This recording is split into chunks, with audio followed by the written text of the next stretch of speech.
Assalamualaikum warahmatullahi wabarakatuh.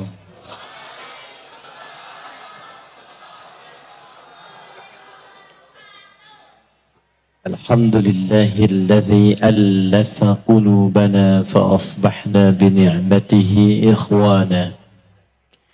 Nusalli wa nusallimu ala al-habibil mustafa nabiyyina wa sayyidina Muhammadin wa ala alihi wa sahbihi wa dhurriyyatihi wa ummatihi ahlal wafa alladzi biiqtida'i sunnatihi asbahna lil muttaqina imama insyaallah wa ba'du. Yang saya cintai jamaah sekalian yang telah membersamai kita sampai malam hari ini di Masjid Ad-Du'a ini, semoga Allah Subhanahu wa taala mempersaudarakan kita dalam kebaikan dan rahmat Allah dan membimbing kita menjalani sisa kehidupan agar mampu meningkatkan takwa dengan benar dan menjaga itu insyaallah sampai kita wafat dalam keadaan husnul khatimah. Allah berfirman dalam Quran surah ke-3 Ali Imran di ayat 102, Ya ayyuhalladzina amanu taqullaha haqqa tuqatih wa la tamutunna illa wa antum muslimun. Hei semua yang telah menyatakan diri beriman, yang tidak beriman tidak hai.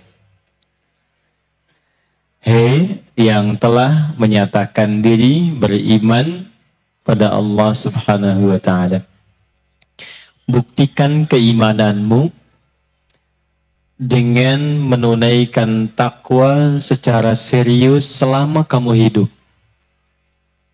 Dan jaga itu sebagai bekal terbaik. Pastikan saat ajal tiba, engkau menjadi pribadi yang baik, yang mendamaikan dan patuh kepada Allah Subhanahu wa taala. Patuh, baik, mendamaikan, menenteramkan, itu bahasa Arabnya muslim. Jamaknya muslimun.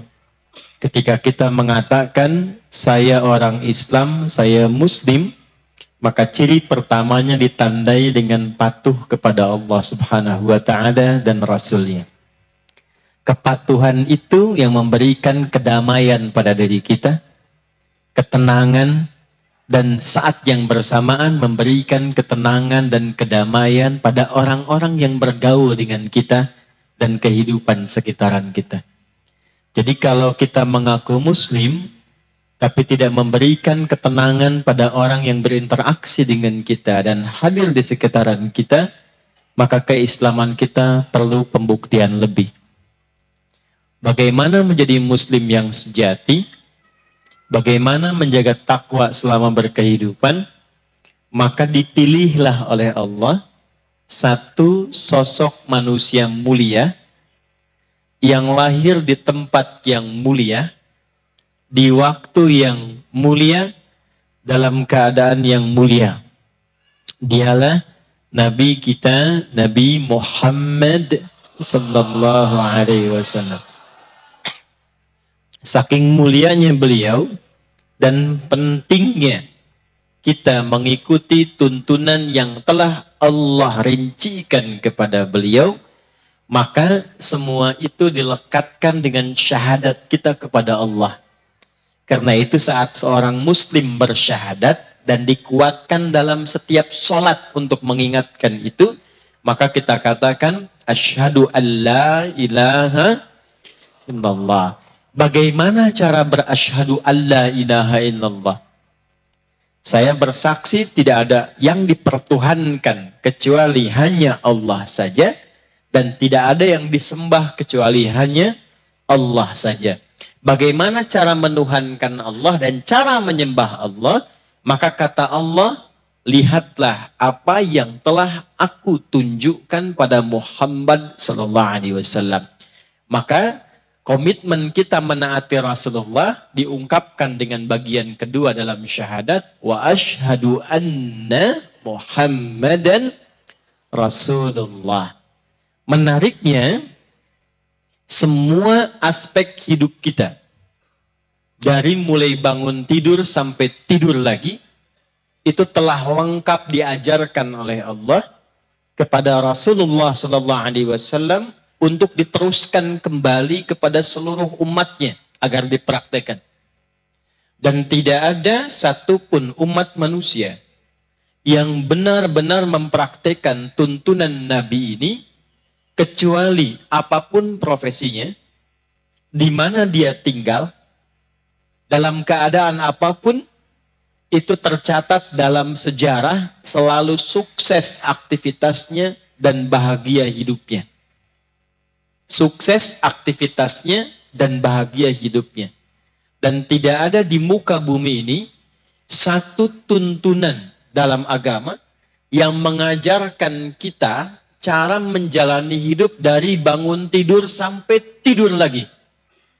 Dan itu petunjuknya bisa kita lacak sampai ke sumber awalnya.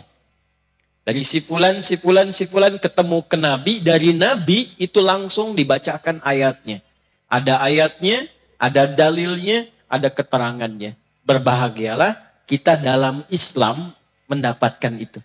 Ini menunjukkan bahwa kita meyakini Islam adalah agama yang benar-benar ditunjukkan oleh Allah Sang Pencipta, bukan rekayasa manusia. Sebab tidak ada satupun manusia yang bisa menyusun kurikulum hidup dari bangun tidur sampai tidur lagi dan mencakup semua profesi. Bisnis ada, militer ada, ilmu ada. Bahkan sampai persoalan kita menggali bumi dan ke angkasa pun riset itu ada. Siapa yang bisa menunjukkan itu? Dan lahir dari kondisi tempat padang pasir yang tandus, tidak ada peradaban yang bisa dikenal, ilmunya jauh kemudian dari apa yang bisa kita lihat, orangnya nggak bisa baca dan nulis. Dari mana bisa mendapatkan semua itu?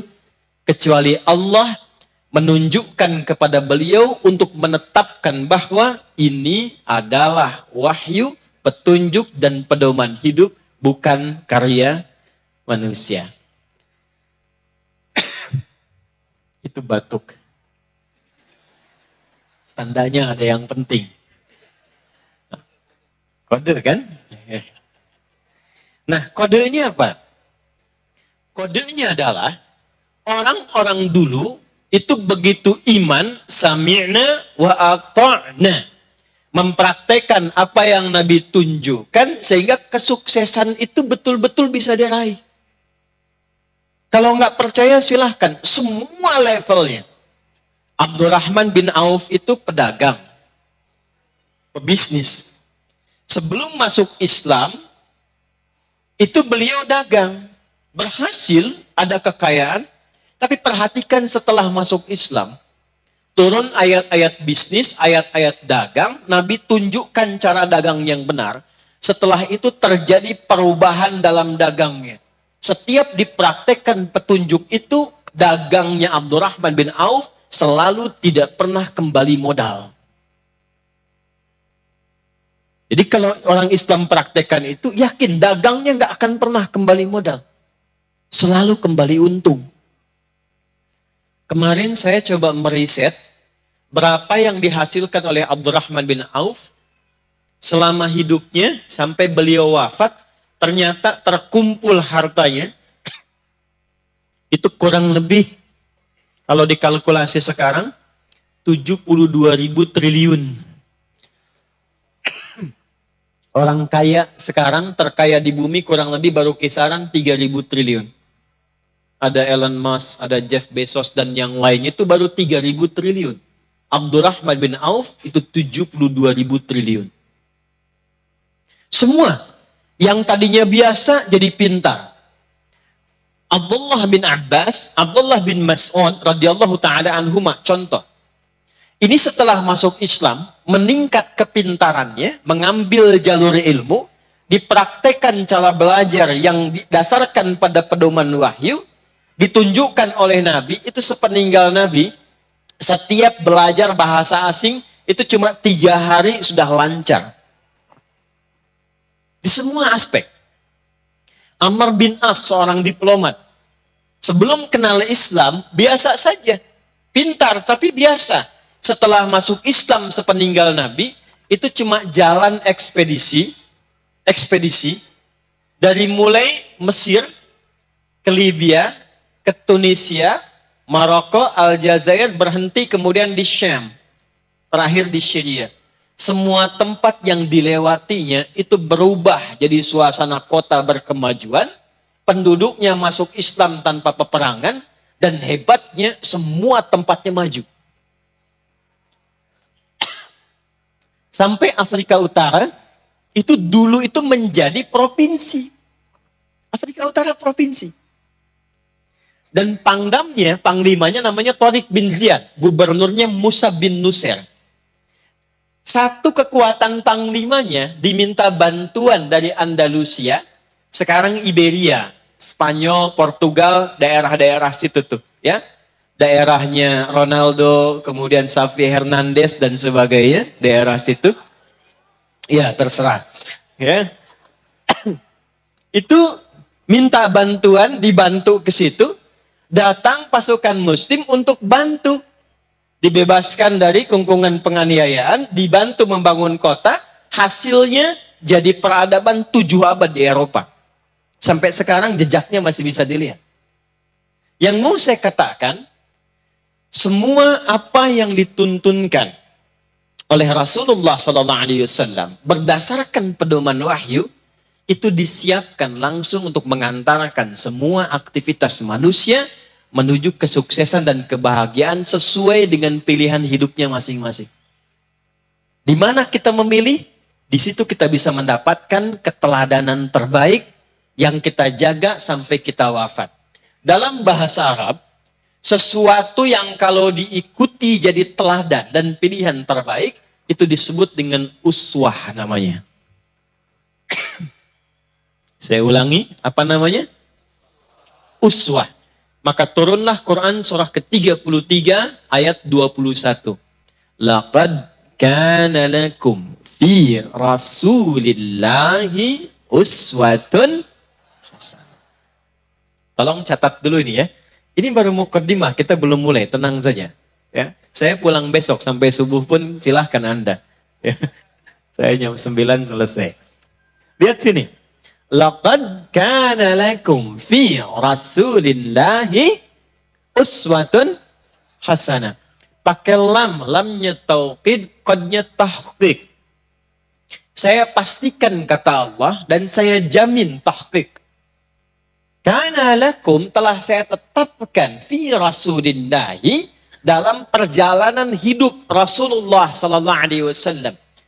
Perjalanan hidup seorang Nabi Muhammad sallallahu alaihi wasallam, di semua aspeknya itu uswah hasanah, bisa diteladani. Ini saya tuliskan cepat ya. Saya tulis cepat.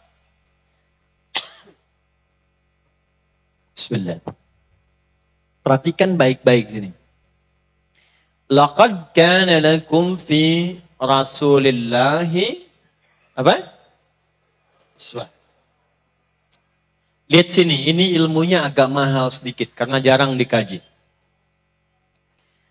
Uswah ini di Quran surah 33 ayat 21 bisa dibaca 2 cara.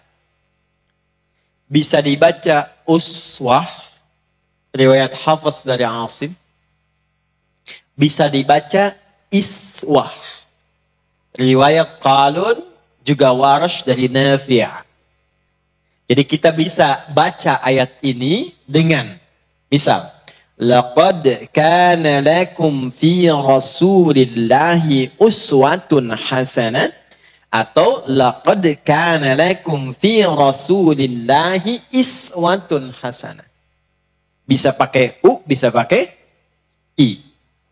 Nah, di dalam ilmu bahasa Arab, ilmu lughah, ternyata jangankan kalimat dan huruf, harokat itu ada maknanya. Gak sembarangan. Saya belajar lama mendalami bahasa Arab untuk memahami Al-Quran. Ternyata Masya Allah itu harokat itu ada maknanya. Ini sebabnya kenapa bisa dibaca 2 cara. Ini saya tanya nih. Kalau yang ini yang di bawah namanya apa? Saya tulis kasrah. Kasrah itu bawah atau atas? Bawah itu rendah atau tinggi? Rendah itu kecil atau besar? Kecil, rendah. Dalam bahasa Arab namanya khafad. Rendah. Tahan. Ini dhammah. Di atas, di bawah? Di atas tinggi atau rendah? Tinggi, bahasa Arabnya rafa'. Ini namanya apa tadi? Dhammah. Perhatikan baik-baik ya, perhatikan baik-baik. Biasanya kalau ada harakat di bawah kasrah, disebut kasrah, rendah, tinggi, ini untuk menunjukkan makna sesuatu yang kecil-kecil atau yang lembut dan halus. Itu pakai i. Itu sebabnya kenapa perempuan seringkali pakai kasrah. Laki-laki fathah.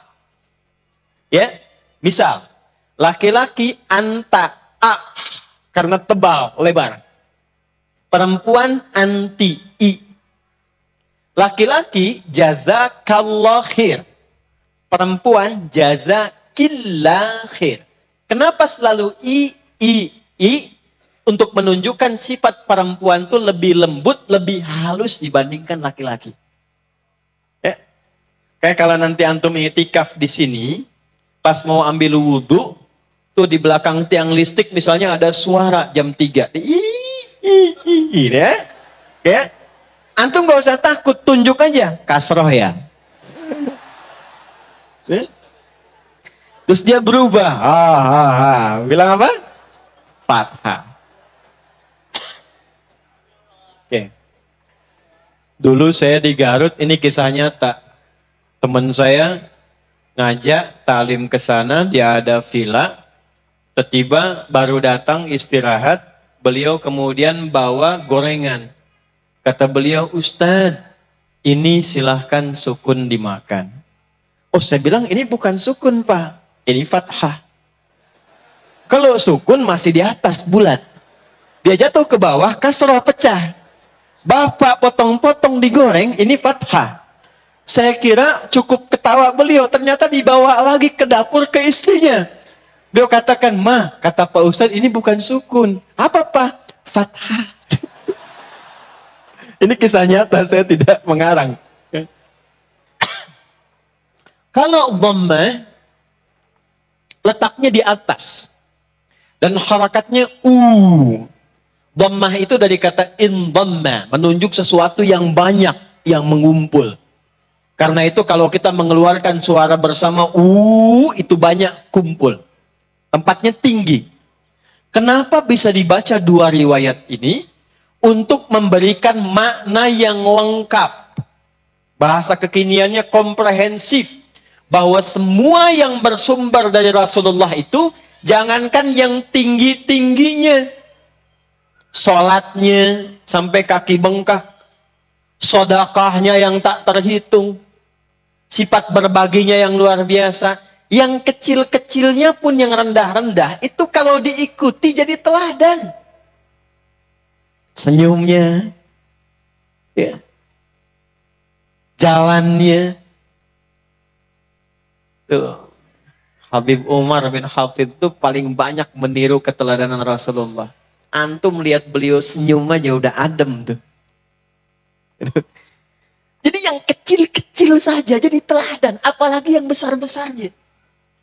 Nah, sesuatu yang kalau diikuti kita terantar pada kesuksesan dan kebahagiaan, saat yang bersamaan kita menjadi teladan, itu bahasa Arabnya disebut dengan uswah. Allah sudah menetapkan, bahasa gampangnya gini kata Allah, nih kamu hidup gak usah pusing-pusing.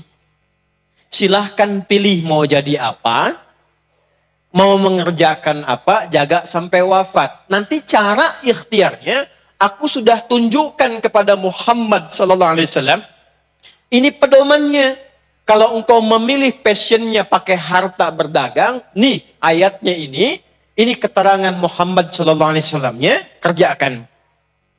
Engkau memilih misalnya dengan kedudukan, nih ayatnya ini, keterangannya ini, lakukan. Engkau memilih menjadi bagian dari passion pengetahuan, bakatnya ilmu. Ingin jadi dosen, ingin jadi ilmuwan. Ayatnya ini, hadisnya ini, keterangannya ini, ikuti. Anda memilih dengan tenaga saja, ayatnya ini, hadisnya ini, pedomannya ini, ikuti.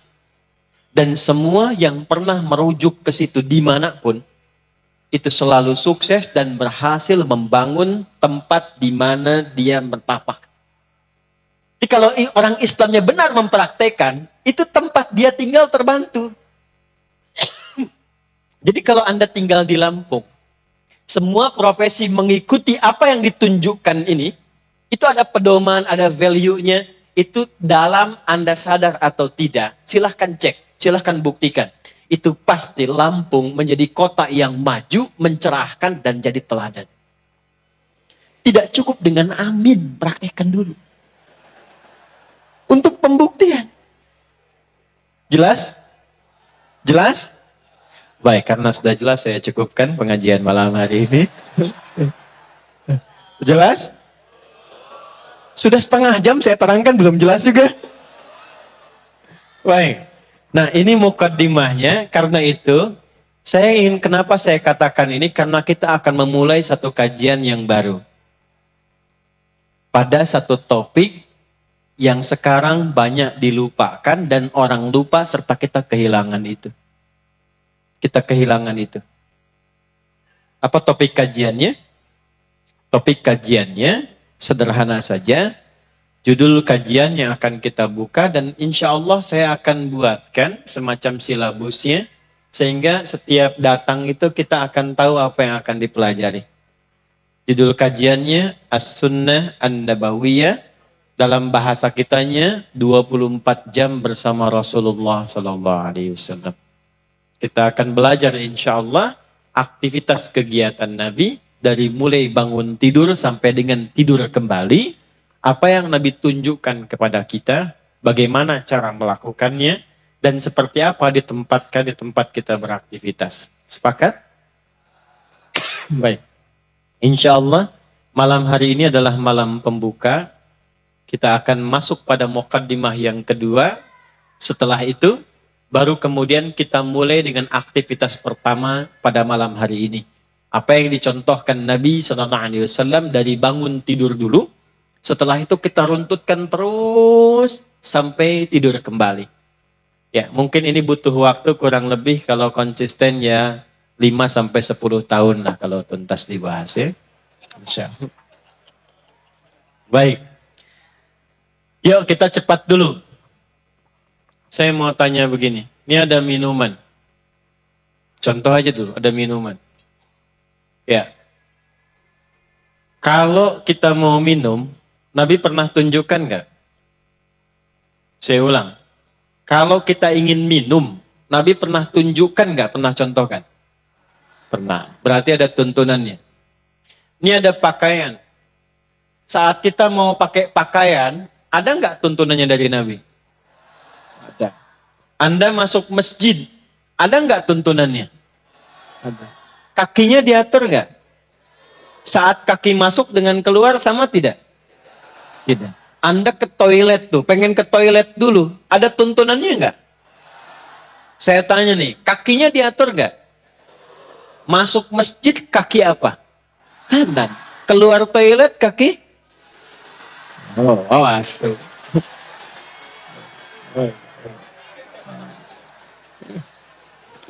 Ulang. Masuk masjid kaki, keluar masjid kaki, masuk toilet kaki, keluar toilet kaki. Aturan dari mana itu? Tuh. Pertanyaannya, ada apa di balik semua langkah dan aturan itu? Pernah kita pelajari nggak? Itu maksudnya apa? Jangan cuman kita masuk masjid kanan, keluar kiri. Itu anak kecil juga tahu, Joni. Saya masuk. Tapi buat kita, maaf, itu Itu maksudnya apa? Kenapa mesti yang kanan? Terus kalau antum jeli, doa masuk dengan keluar beda. Saya ulangi. Doa masuk masjid dengan keluar masjid sama tidak? Itu ada hikmahnya. Nah ternyata di semua tuntunan itu bukan sekedar meminta kita bacakan ini, lakukan ini. Tapi di dalamnya ada pesan dan petunjuk kenapa mesti menjalani demikian dan hikmah apa yang bisa kita dapati saat kita menjalani itu. Sebelum kita masuk ke situ, gampangnya seperti ini. Anda kalau masuk masjid kaki kanan, bukan sekedar masuk, tapi diikuti untuk meneladani Rasulullah SAW. Anda minum dengan tangan kanan misalnya, bukan sekedar ingin minum, tapi ingin mengikuti tuntunan sunnah Rasulullah SAW. Maka yang pertama yang kita dapatkan, satu, kita mendapatkan aspek spiritualnya dulu sebelum material. Jadi kita akan mendapatkan 3 keuntungan. Satu, ada aspek spiritual.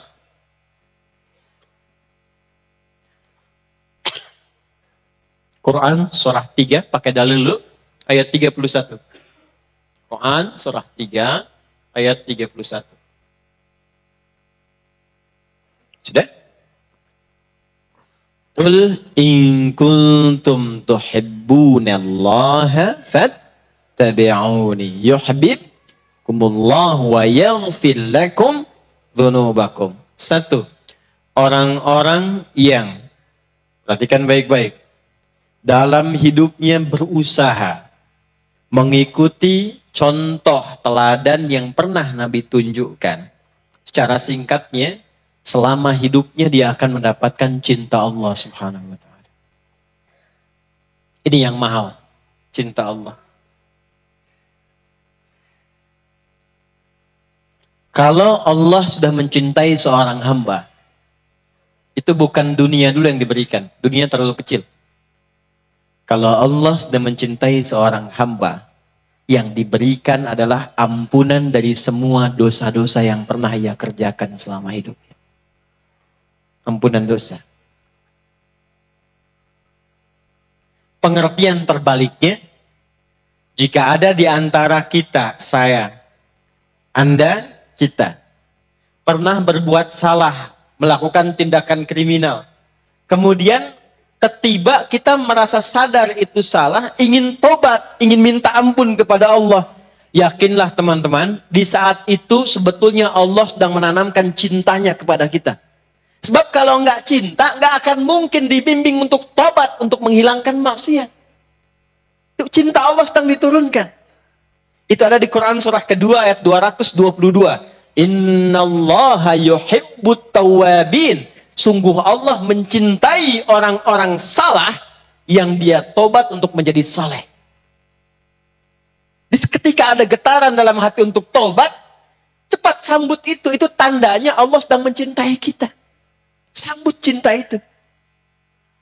Nah, kalau Anda ingin mendapatkan cinta itu dengan cepat, ya cinta dengan cepat, apa yang dilakukan?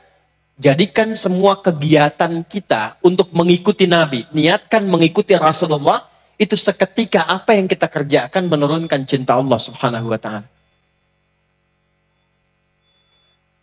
Terakhir, pas belum masuk, terakhir, nanti kita jeda untuk menunaikan salat Isya. Pelan-pelan.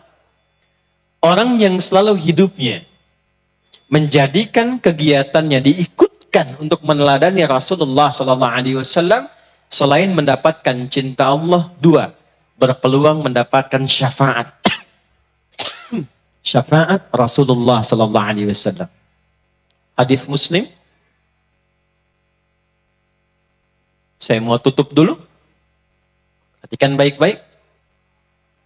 Nabi SAW dalam keadaan yang sangat menegangkan, semua dalam kondisi hisab, tiba-tiba beliau kemudian bersujud, dan dalam sujudnya memohon kebaikan kepada Allah, lalu turunlah kalimat hadis qudsi. Ya Muhammad, irfa' ra'sak, sal tu'ta. Ya Muhammad, angkat cepat kepalamu dalam sujud itu, mintalah kepadaku apapun, aku akan berikan. Maka Rasulullah memintakan syafaat kepada Allah Subhanahu wa taala, dan orang-orang yang pertama mendapat syafaat dari kalangan umatnya adalah orang yang mencintai Rasulullah sallallahu alaihi wasallam, dan orang itu salah satunya adalah orang yang berusaha menjadikan semua gerak hidupnya mengikuti tuntunan Rasulullah sallallahu alaihi wasallam. Ada yang ketiga yang paling hebat, yang sangat luar biasa, dan ini yang menjadikan seseorang selama hidup di dunianya nyaman, di alam kuburnya tenang, dan di akhirat dibangkitkan, disambut oleh Rasulullah SAW di khautnya yang paling indah. Apa amalan yang ketiga ini? Itu yang akan kita bahas setelah menunaikan salat Isya berjamaah. Jeda dulu, kita salat Isya dulu, baru kemudian kita lanjutkan. Assalamualaikum warahmatullahi wabarakatuh. Assalamualaikum warahmatullahi wabarakatuh.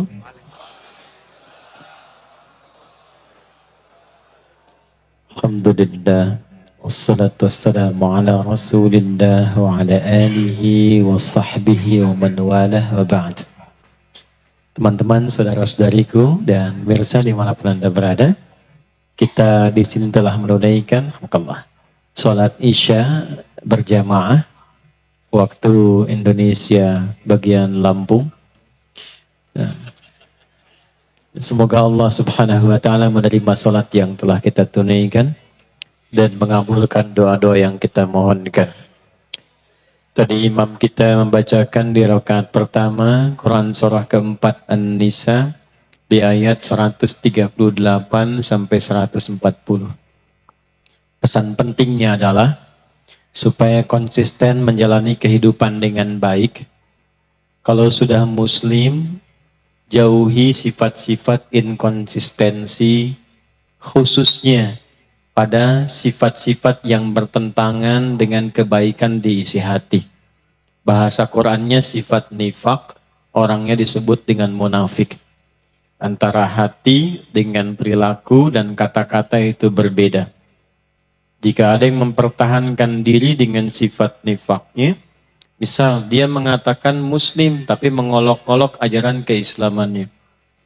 Dia mengatakan muslim tapi tidak senang dengar suara adzan misalnya.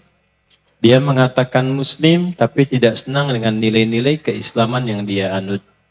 Nah, itu dikategorikan oleh Al-Quran kepada golongan yang harus banyak didoakan supaya kembali pada jalan-jalan kebaikan, didakwahi dengan cara yang lembut, karena kalau bertahan dengan itu, di ayat 140-nya, itu muara di akhiratnya resikonya sangat berat sekali, karena terancam dengan pasal An-Nisa 140, itu neraka jahanam paling bawah di dalamnya.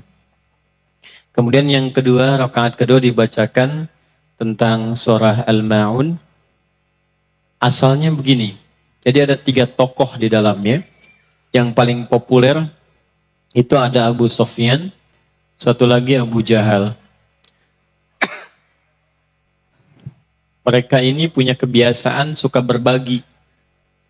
Jadi Abu Jahal sejahal-jahalnya, Abu Jahal seabu Jahal Abu Jahalnya, itu ada punya kebiasaan dia suka berbagi. Termasuk Abu Sufyan di masa jahiliyah. Satu kali datang anak yatim yang sudah kesulitan untuk mendapatkan bahkan sekedar sesuap nasi saja. Saking sulitnya, kemudian dia mencoba mencari sosok yang bisa membantu untuk memberikan sesuap nasi itu.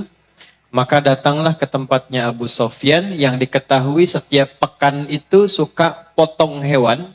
Gak dijelaskan apakah kambing atau unta, dan dia bagikan. Tapi ketika tahu yang datang anak yatim ini, lantas kemudian diusir. Singkatnya demikian. Lalu diarahkanlah anak ini ke Abu Jahal. Setelah itu uniknya Abu Jahal menerima. Diberikan bantuan, dikasih makan sampai dia kenang, pergi. Kan? Setelah pergi itu orang komen, kok kamu bantu Abu Jahal? Maka apa komennya? Tidak, aku cuma jaga image saja. Niatku bukan untuk bantu dia, tapi hanya menjaga image saja supaya pengaruh tetap terjaga di lingkungan masyarakat Quraisy. Di saat itulah Allah turunkan pembeda sifat orang Islam yang menjalankan keislamannya dengan cara yang benar. Kalau memang mau bantu, niatkan bantu. Jangan hanya karena kita menjaga citra diri atau menginginkan sesuatu di luar konteks bantuan yang diberitakan.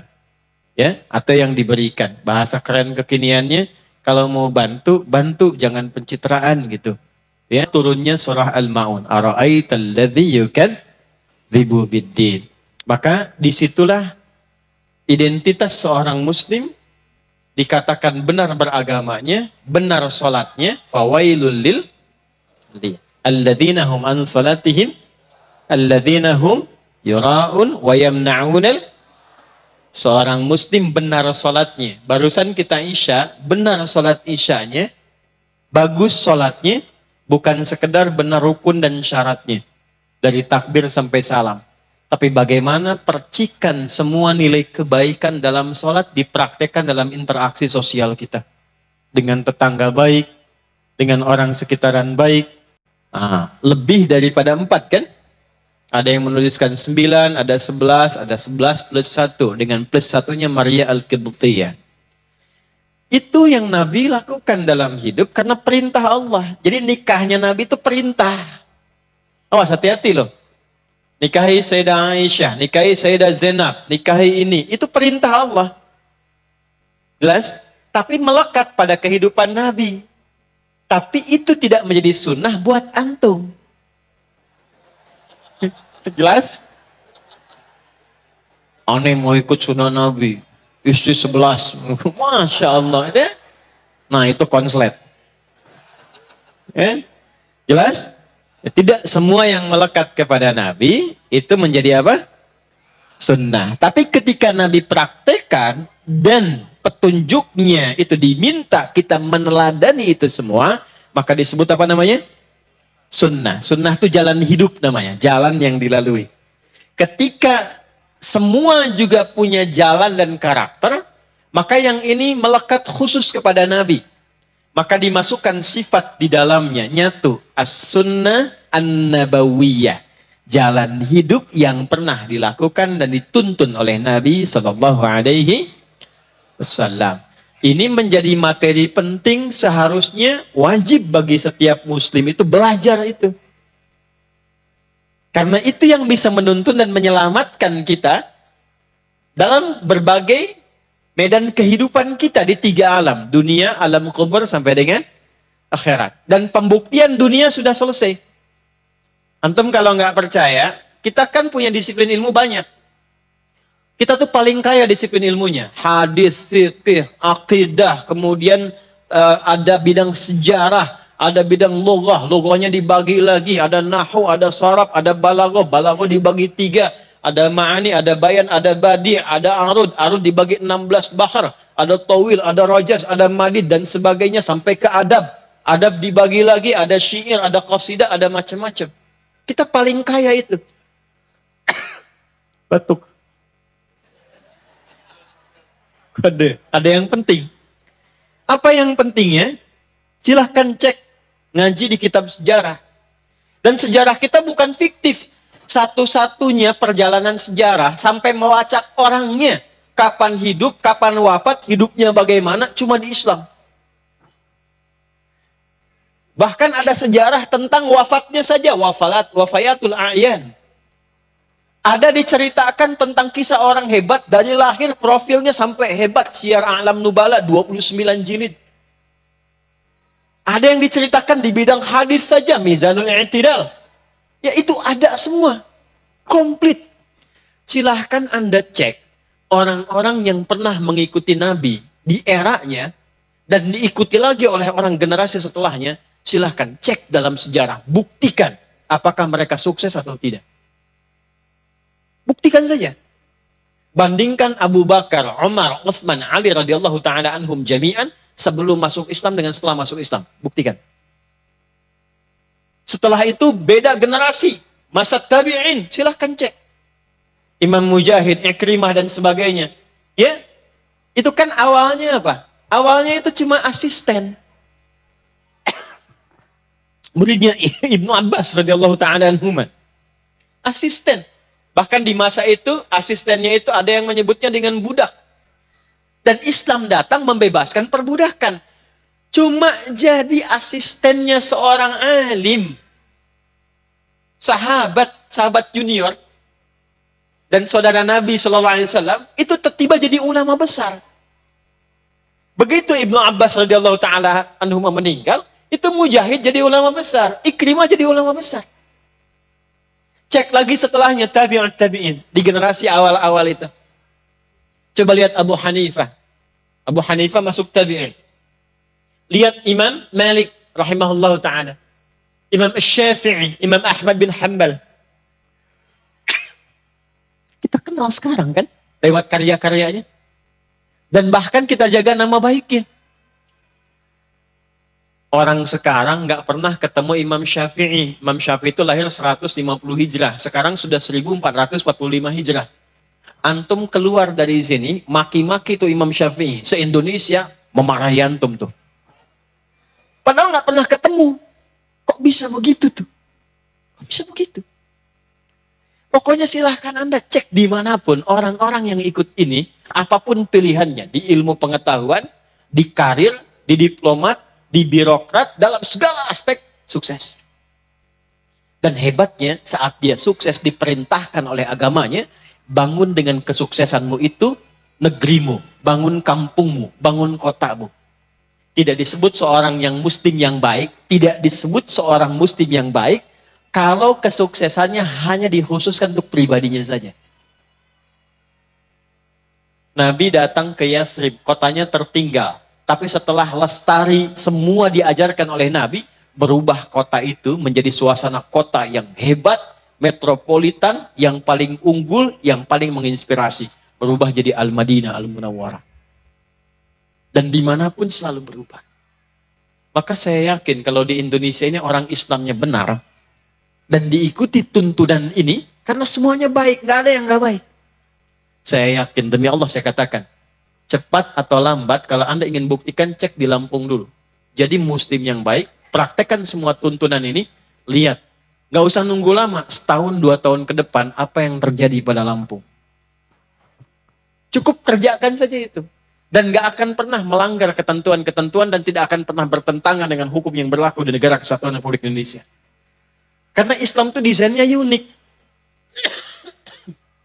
Semua dalam Islam, itu desainnya tidak ada pertentangan dengan hukum-hukum yang dibuat oleh manusia atau disepakati dalam konteks kemanusiaan. Gak akan bertentangan. Karena Islam membawa value kebaikan yang disepakati oleh semua manusia. Contoh, jujur.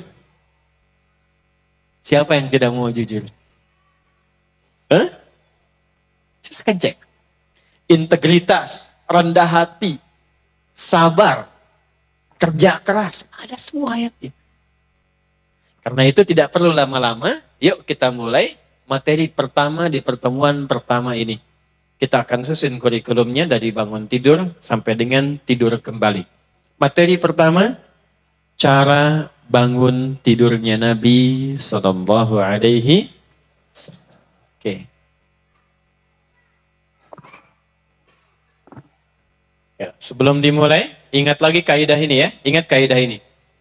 Jadi kalau kita bangun, ini bukan persoalan bangunnya saja. Tapi kalau kita niatkan bangunnya mengikuti Nabi, itu seketika baru dikerjakan, dituliskan pahalanya. Sudah? Paham?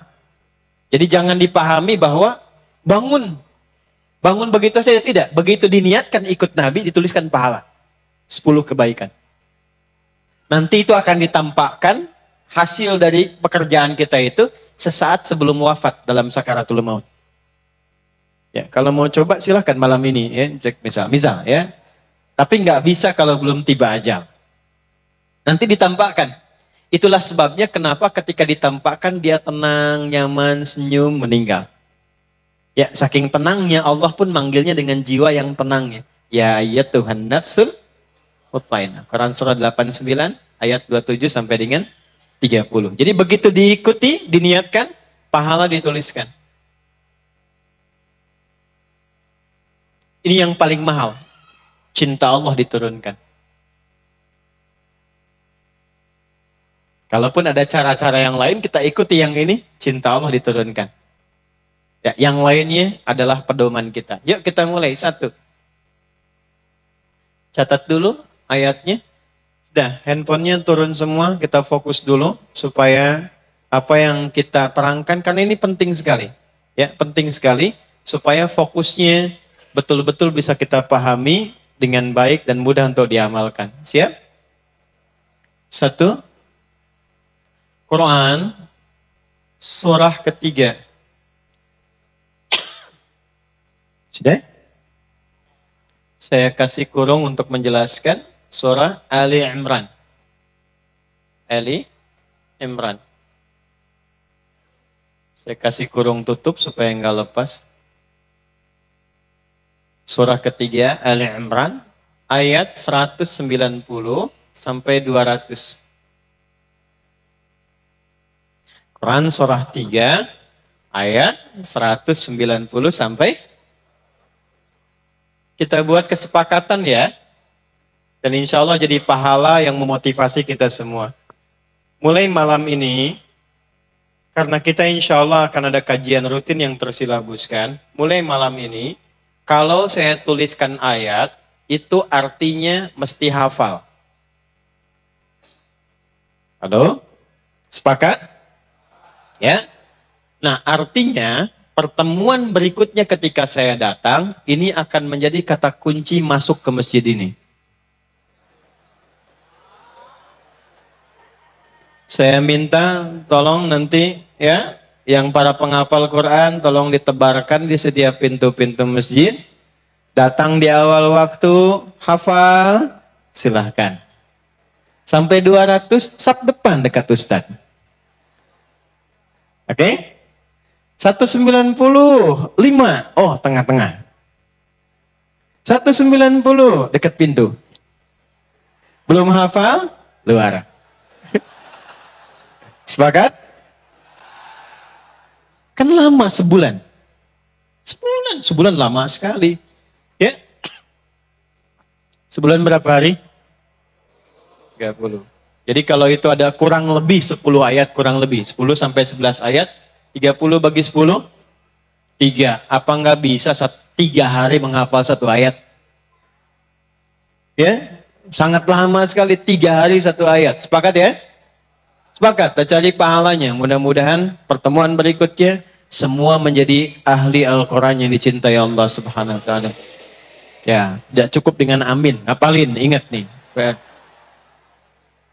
Sebentar. Saya kencangkan kacamata sebentar.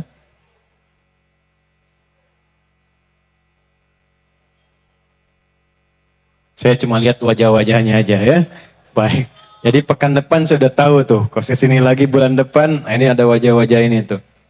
Ingat ya, janjian kita. Jangan potong rambut dulu antum. Wah. Hadisnya. Yang paling lengkap dulu ambil di Abu Daud. Sunan Abu Daud. Nomor hadis 1367. Sudah? Kalau ingin ambil jalur yang kuat secara sanad di hadis Muslim bisa. Nomor hadis 763. Sudah? Kalau kira-kira di kitabnya beda cetakan atau ada ikhtisar, ambil rawinya, periwayatnya. Periwayatnya Ibnu Abbas radhiyallahu ta'ala anhuma. Nama aslinya Abdullah. Ibnu Abbas, anaknya Abbas dikenal dengan Ibnu Abbas radhiyallahu ta'ala anhuma. Yuk, 2 ini dulu. Kita membahas insya Allah selalu pakai dalil. Quran, hadis, karena ini pelajaran sunnah mesti ada hadisnya. Nanti pertemuan berikutnya saya bawakan contoh kitabnya supaya bisa ditunjukkan. Kalau perlu nanti saya kopikan dulu supaya teman-teman mendapat bagiannya dan nanti tinggal kami upload, Anda tinggal download saja dari situ ya, sehingga masuk ke handphone masing-masing. Sepakat? Alhamdulillah. Yuk, siap-siap. Hadis nggak perlu dihafal kalau ini. Hadis itu tidak menuntut hafalan. Dihafal bagus. Dihafal bagus, tapi tidak menuntut hafalan. Hadis itu yang penting paham, lakukan. Kalau Quran, dihafal setiap hurufnya ada pahala. Setiap hurufnya. Dan paling banyak nyari pahala itu menghafal Quran. Paling banyak. Ya, sebab setiap satu huruf itu 10. At-Tirmidzi nomor hadis 2910.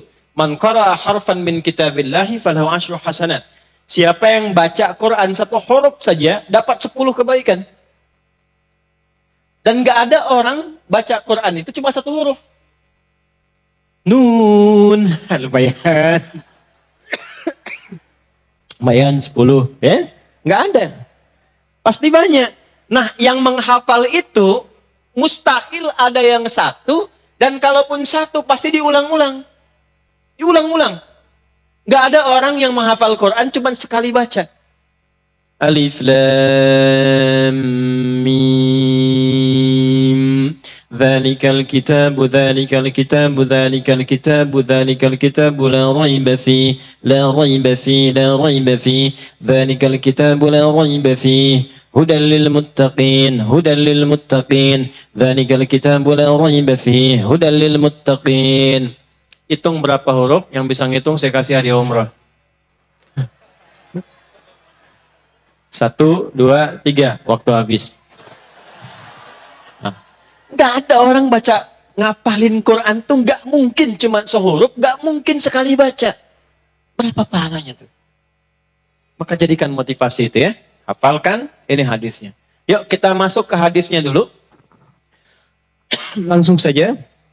Qala an Ibnu Abbas radhiyallahu taala anhuma. Hadis diriwayatkan dari Ibnu Abbas radhiyallahu taala anhuma. Kalau di pembuka hadisnya, Bata Ibnu Abbas radhiyallahu taala anhuma fi baiti Sayyidati Maimunah radhiyallahu taala anha.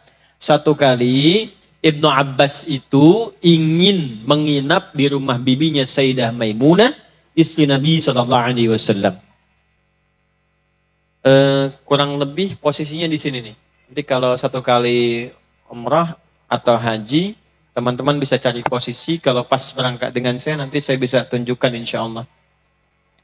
Jadi kalau ini tempat untuk sa'i, ya, ini Safa, ini Marwah di sini. Ya, nggak usah begini Pak, nggak akan kelihatan dari belakangnya, nggak apa-apa. Ini saya hapus saja dulu biar gampang. Tapi saya ingatkan gini, ini materi penting banget. Ya, saking pentingnya, susah dihapus tuh. Jadi saya bayangkan aja, lihat sini. Udah gambarkan aja ini. Susah dihapus. Ini, lihat ini. Ini anggap menara Zam-Zam tuh. Yang ada jam gadang besar itu, jam gadang Arab. Ya. Ini menara Zam-Zam. Ini Safa, Hotel Safa. Nah, nyebrang ke sini, ini ada jalan sini, jalan. Ini ada istana itu, istana raja dikhususkan buat tamu-tamu. Ini Jabal Qubais namanya, besar gini. Antum kalau pas dari sini patokannya, walaupun nggak nginep di Zam-Zam misalnya.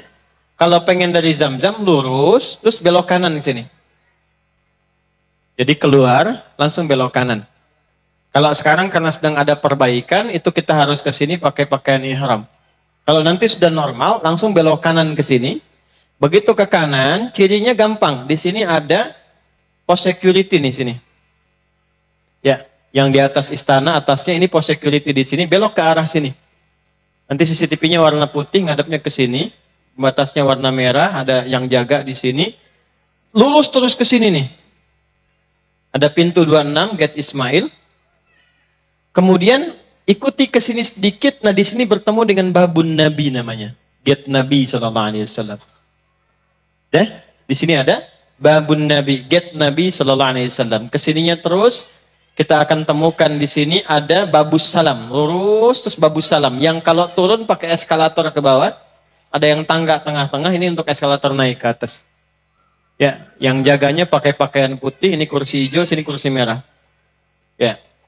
Nanti di sini, kenapa saya tunjukkan pintu sofa? Begitu Anda turun ke sini, babus salam. Nah, di balik babus salam ini rumahnya Abdullah bin Abbas. Abbas rumahnya di sini. Ya, di dekat ke Bukit Sofa, itu turun. Nah, di sini posisi Nabi SAW sedang beristirahat di rumah Sayyidah Maimunah. Sayyidah Maimunah itu rumahnya yang ini, yang get babun Nabi di sini. Jadi jaraknya nggak terlalu jauh lah ke sini. Di sini Nabi menunaikan sholat 2 rakaat sebelum peristiwa Isra dan Mi'raj itu. Di sini tempatnya. Ya. Oke, jadi dari sini diilustrasikan, kemudian main ke sini. Yang mau saya highlight sedikit, Ibnu Abbas itu masih kecil, masih junior saat Nabi hidup. Gambarannya begini, Nabi meninggal itu sallallahu alaihi wasallam, usianya masih sekitar 13-14 tahun. Jelas? Baik ya. Jadi kurang lebih lah lahir sekitar 3 tahunan sebelum hijrah. Jadi bisa digambarkan kalau kondisinya, gitu ya. Ini di awal-awal masa tinggal di situ. Jadi kan fatrahnya pasti fatrah Mekah kan? Karena setelah Madinah kan beliau hijrah kan? Baik. Jadi kurang lebih usianya masih kecil. 2 ke 3 tahunan begitu. Ya, usia berapa? 2 ke 3 tahunan. Yang ingin saya katakan, pamannya Nabi Sallallahu Alaihi Wasallam, ayahnya Abdullah, namanya Abbas. Abbas itu pedagang, Pak. Bu. Jualan. Dan riba pertama yang dipraktekkan dan dibebaskan oleh Nabi itu riba pamannya. Tadinya beliau banyak praktek riba. Seperti rentenir sekarang. Dibimbing oleh Nabi, bebaskan riba, dikasih solusi. Jadi Islam itu indahnya begini. Kalau ada yang kurang bagus, dilarang, tapi dikasih solusi. Dilarang itu bukan untuk menyulitkan, tapi menjaga supaya kehormatan tidak runtuh. Ada sesuatu yang bahaya di situ. Jadi begitu dilarang, diterangkan, ini bahayanya akan begini, solusinya yang bagus ini. Begitu dibawa oleh Abbas, dihilangkan kemudian ribanya oleh Nabi Sallallahu Alaihi Wasallam, dipraktekkan pola dagang yang benar, itu keuntungannya berlipat sejak saat itu. Nah, ketika sadar dengan itu, jadi harta yang kotornya itu hilang, yang baiknya itu datang, itu Allahu Akbar. Ternyata merubah keadaan keluarganya lebih baik dari sebelumnya. Jadi antum kalau di keluarga ada yang tidak normal, sholatnya sudah susah, kan? Dengar azan sudah sewot, susah diberitahu, cek dulu. Kalau bukan maksiat yang pernah dikerjakan, mungkin ada harta yang tidak halal yang terbawa ke rumah. Cek. Tapi kalau Anda berniat memperbaiki, silahkan Anda lihat perbedaannya. Akan terjadi sesuatu yang besar. Ketika Anda niatkan karena Allah memperbaiki harta yang Allah titipkan yang kita bawa ke dalam rumah, bawa yang halal, itu demi Allah saya katakan. Bukan hanya Anda akan merubah keadaan Anda lebih baik daripada sebelumnya. Dan itu pernah saya kemudian ajarkan pada beberapa keluarga saat kami pertama datang ke Bekasi, itu Allahu Akbar. Tiba-tiba istrinya jadi pentahsin, anaknya senang Quran, ada yang menghafal Quran. Tadinya agak jauh. Nah setelah itu apa yang terjadi? Anak sulungnya Fudail ingin berkhidmat pada Rasulullah SAW. Sehingga nanti kisah viralnya saat Nabi akan wafat di pangkuan Sayyidah Aisyah. Kan viral Nabi meminta air wudhu dulu kan? Nah itu yang bawakan air wudhunya namanya Fudail bin Abbas radhiyallahu ta'ala anhu. Makanya istrinya disebut dengan Ummu Fudail atau Ummu Fadl. Yang bungsu, nah ini poin pentingnya. Abbas melihat mesti ada yang dibanggakan di keluarga untuk pulang ke hadapan Allah di hari kiamat. Dari sekian yang sibuk, saya siapkan anak bungsu saya menjadi sosok yang dibanggakan di hari kiamat. Khusus untuk yang bungsu, itu diwakafkan hidupnya untuk menuntut ilmu dari Nabi Sallallahu Alaihi Wasallam. Bapaknya Abbas sesibuk-sibuknya masih ikut ta'lim dengan Nabi. Nabi meninggal hafal 200 hadis. Paman Nabi keluarga Nabi, masih ngaji pada Nabi, hafal 200 hadis. Di surga jelas bersama Nabi karena keluarga Nabi. Anda keluarga Nabi bukan, sahabat Nabi bukan. Ya, sesibuk apa sih? Sampai ngaji pun belum punya waktu. Ya, coba dicek. Tapi cita-cita masuk surga Firdaus bersama Nabi.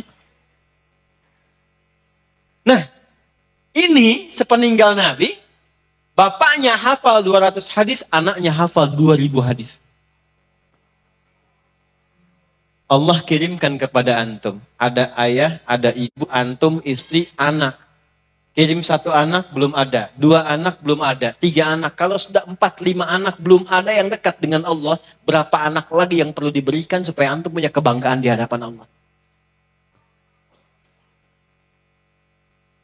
Minimal kita siapkan diri kita jadi lebih baik. Maka apa yang terjadi? Dari kecil sudah disiapkan, disimpan di majlis Nabi. Sehingga cinta dengan Nabi. Anak kecil itu kan di mana ditempatkan, apa yang dia lihat, itu yang dia lakukan. Apa yang dia dengar, itu yang dia ucapkan. Begitu disimpan, jatuh cinta dengan Nabi SAW. Merangkak-rangkak didoakan oleh Nabi. Allahumma faqihhu fid din wa alimhu ta'wil. Ya Allah, pahamkan ia tentang semua urusan terkait dengan agama, dan bimbing ia untuk memahami hal paling detil dan paling sulit dalam pemahaman agama. Tumbuh anak itu kecintaannya pada Nabi. Satu kali anak kecil yang belum balik ini sampai ingin tahu kalau Nabi tidur gimana sih cara tidurnya. Kalau Nabi bangun malam hari gimana cara bangunnya. Maka kita akan dapati hadis tentang bangun tidur itu diriwayatkan oleh anak kecil yang belum balik pada masanya. Dan sepeninggal Nabi usia 13 tahun, hafal 2000 hadis itu diriwayatkan kepada kita, direkam dokumennya oleh Imam Muslim dan Imam Abu Daud, termasuk nanti Al-Bukhari, sampailah kepada kita. Bata Ibnu Abbas radhiyallahu ta'ala anhuma fi baiti Sayyidati Maimunata. Ibnu Abbas radhiyallahu ta'ala anhuma pernah 1 kali tidur di rumahnya Sayyidah Maimunah untuk memburu dan ingin tahu kebiasaan bangun malamnya Nabi sallallahu alaihi wasallam. Fattaja'a, ya, maka beliau mulai berbaring. Ittaja'a itu berbaring miring kanan, ya, alal wisadati aw kama qala, ya, sambil tiduran. Wisadah itu di atas bantal, dan beliau kebagian yang datarnya fil ardi. Jadi bantal itu kan kalau kita lihat ada yang datar, ada yang kayak guling kan. Nah, datar itu disebut dengan ard. Yang panjang itu, ya, yang kayak guling disebut dengan tulnya. Maka kata Ibnu Abbas radhiyallahu ta'ala anhuma, saya itu dijamu oleh Nabi, kalau dalam bahasa kita ya, tidur itu dekatan dengan Nabi. Saya kebagian bantal yang lebarnya, Nabi dengan Sayyidah Maimunah itu tidur di atas bantal yang panjangnya. Kalau kita kayak gulingnya lah sekarang. Jelas ya? Jadi saking dekatnya dengan Nabi sallallahu alaihi wasallam, saking ingin tahunya kebiasaan Nabi sampai didekatkan oleh Nabi. Kalau bahasa kita, kamu tidur sini ya. Baik. Apa yang terjadi? Ketika Nabi bangun, falamma staiqadha atau hina staiqadha Rasulullah sallallahu alaihi wasallam atau kama qala, maka ketika Nabi sallallahu alaihi wasallam bangun dari tidurnya. Catat ini. Fi muntasafil laili, di pertengahan malam. 1 tengah malam.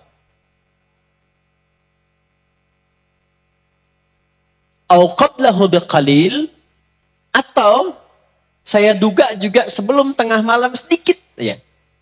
Ya. Sebelum tengah malam sedikit, sesaat sebelum tengah malam. Au ba'dahu biqalil, atau kira-kira lah sesaat setelah tengah malam. Kan dulu belum ada jam kan? Jadi beliau kira-kira saja nih, Nabi kira-kira bangunnya nih pas saat tengah malamnya, entah itu sesaat sebelum atau sesaat setelah. Kurang lebih jedanya nggak terlalu jauh. Cara bedakannya begini. Malam itu dimulai waktunya ba'da Isya. Jelas?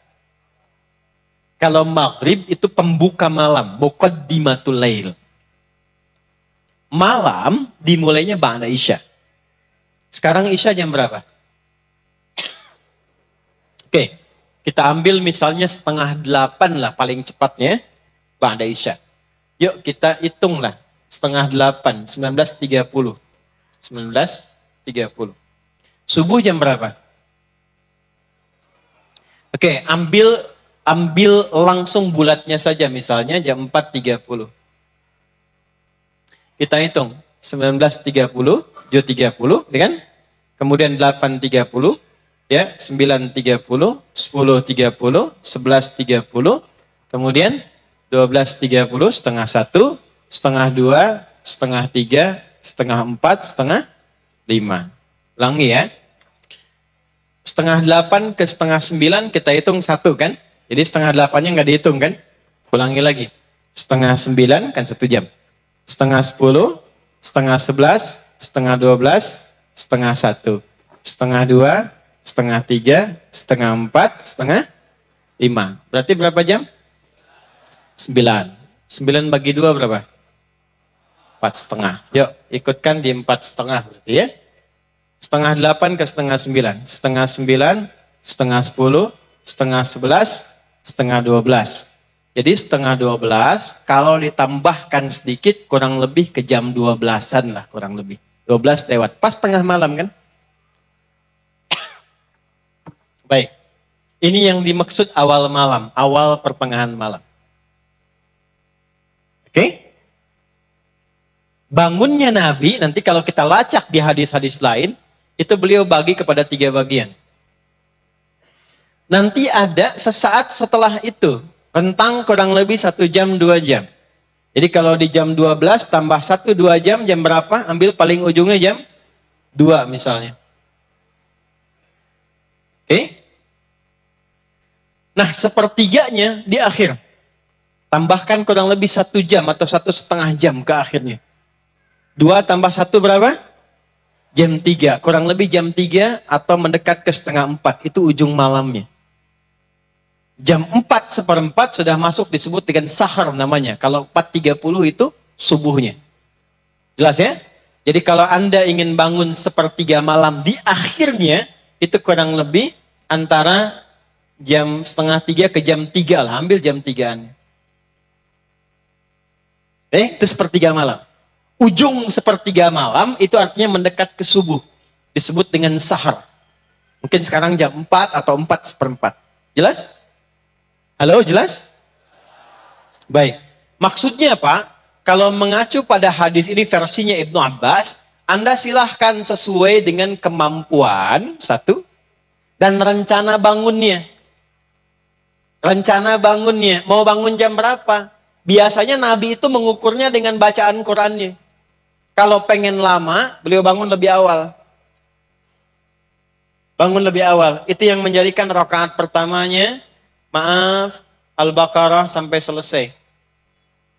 Ali Imran sampai selesai. An-Nisa sampai selesai. 5 juz 4 halaman.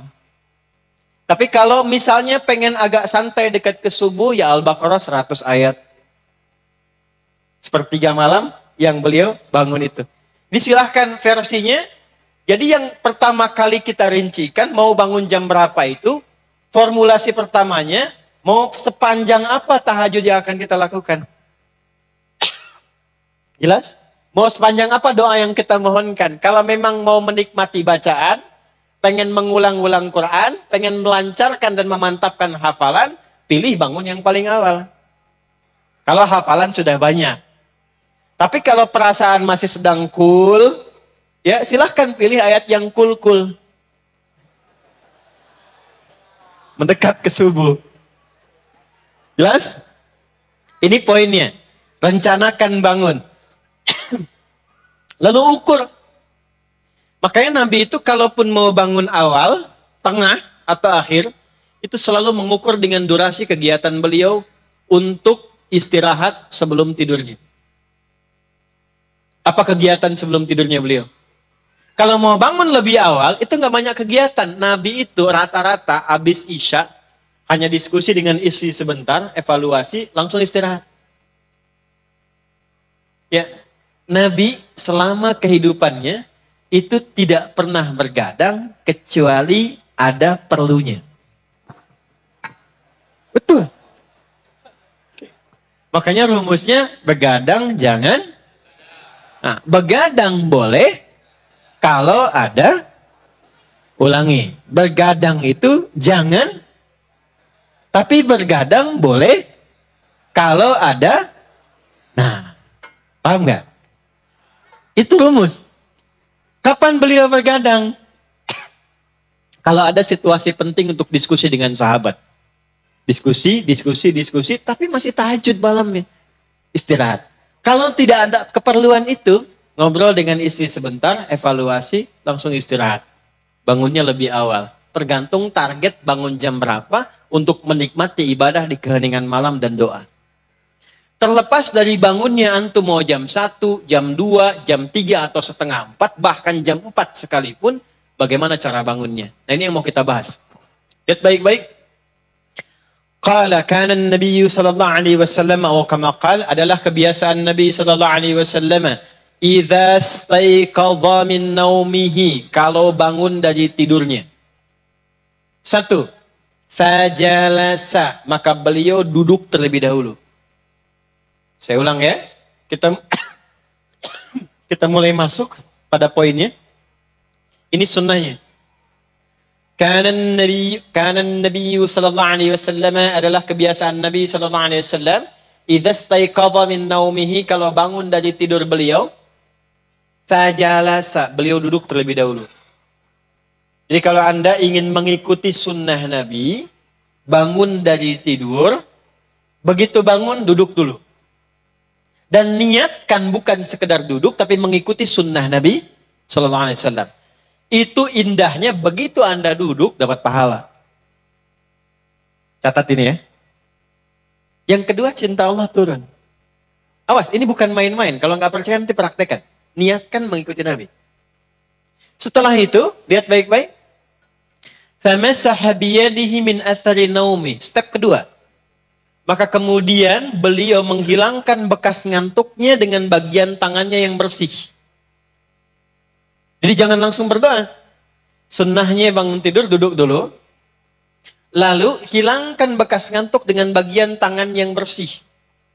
Karena nanti ada redaksi lain. Kalau Anda bangun tidur, cuci tangan dulu. Karena Anda tidak tahu kemana tangan itu berkelana saat tidur. Paham? Baik. Nah, karena itu, ini tidak bertentangan hadisnya. Anda kan bisa sadar saat bangun itu tahu bagaimana keadaan tangan. Karena itu pilih yang paling bersih, hilangkan bekas ngantuk. Jangan langsung berdoa. Jangan sampai bangun jam 3, duduk betul sunnah pertama. Yang kedua langsung doa. Begitu sadar, jam 6. Nih, catat baik-baik. Doa itu panjatkan dalam keadaan sadar. Supaya kita bisa merasakan isinya. Jangan saat ngantuk baca doa. Makanya juga makruh orang ngantuk, sengantuk-ngantuknya sholat. Jangan. Istirahatkan dulu sebentar. Maka ketika sholat, ngantuknya sudah hilang, tenang kita, nyaman sholat. Pulang nih pekerjaan, ngantuk berat. Sunnahnya istirahat dulu, jangan dipaksakan tidur, jangan dipaksakan sholat.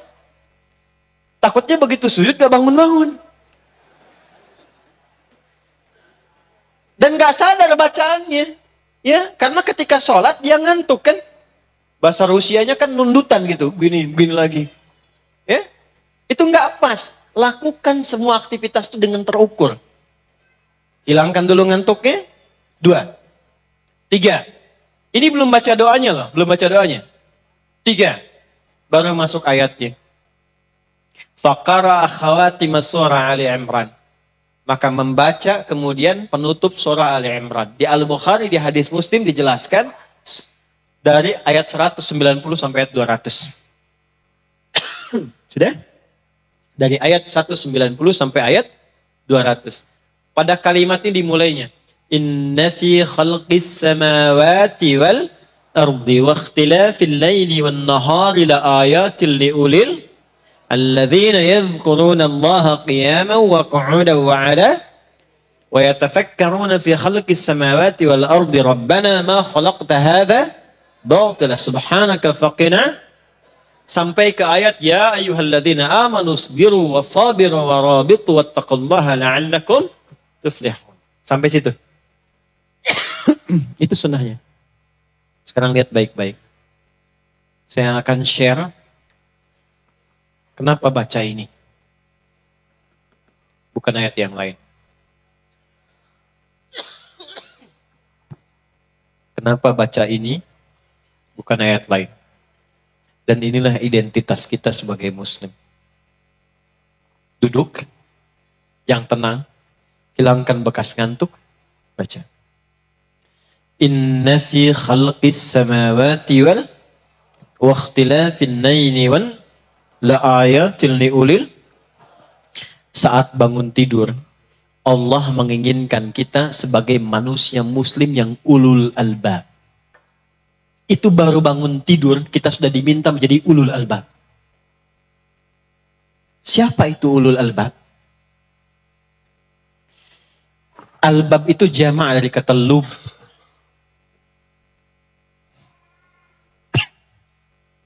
Inti sesuatu. Gini teman-teman. Tahu kelapa? Tahu buah kelapa nggak?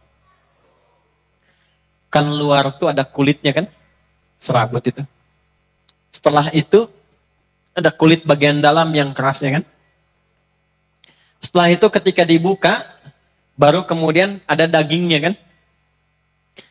Teman-teman tahu nggak kalau buka kelapa itu ada bagian dalam yang halus, dagingnya yang enak, yang lembut gitu. Nah itu lub namanya. Lub. Kalau orang tahu kelapa, dia akan mengincar bagian yang enaknya itu. Luarnya itu cuma artifisial saja, hiasan. Buka, dia pengen ngincar yang dalamnya itu. Itu lub namanya. Dan dia bisa bedakan, oh ini, yang ini, yang ini. Jadi begitu disebutkan kelapa, terbayang di kepalanya, langsung bagian enaknya. Itu lub.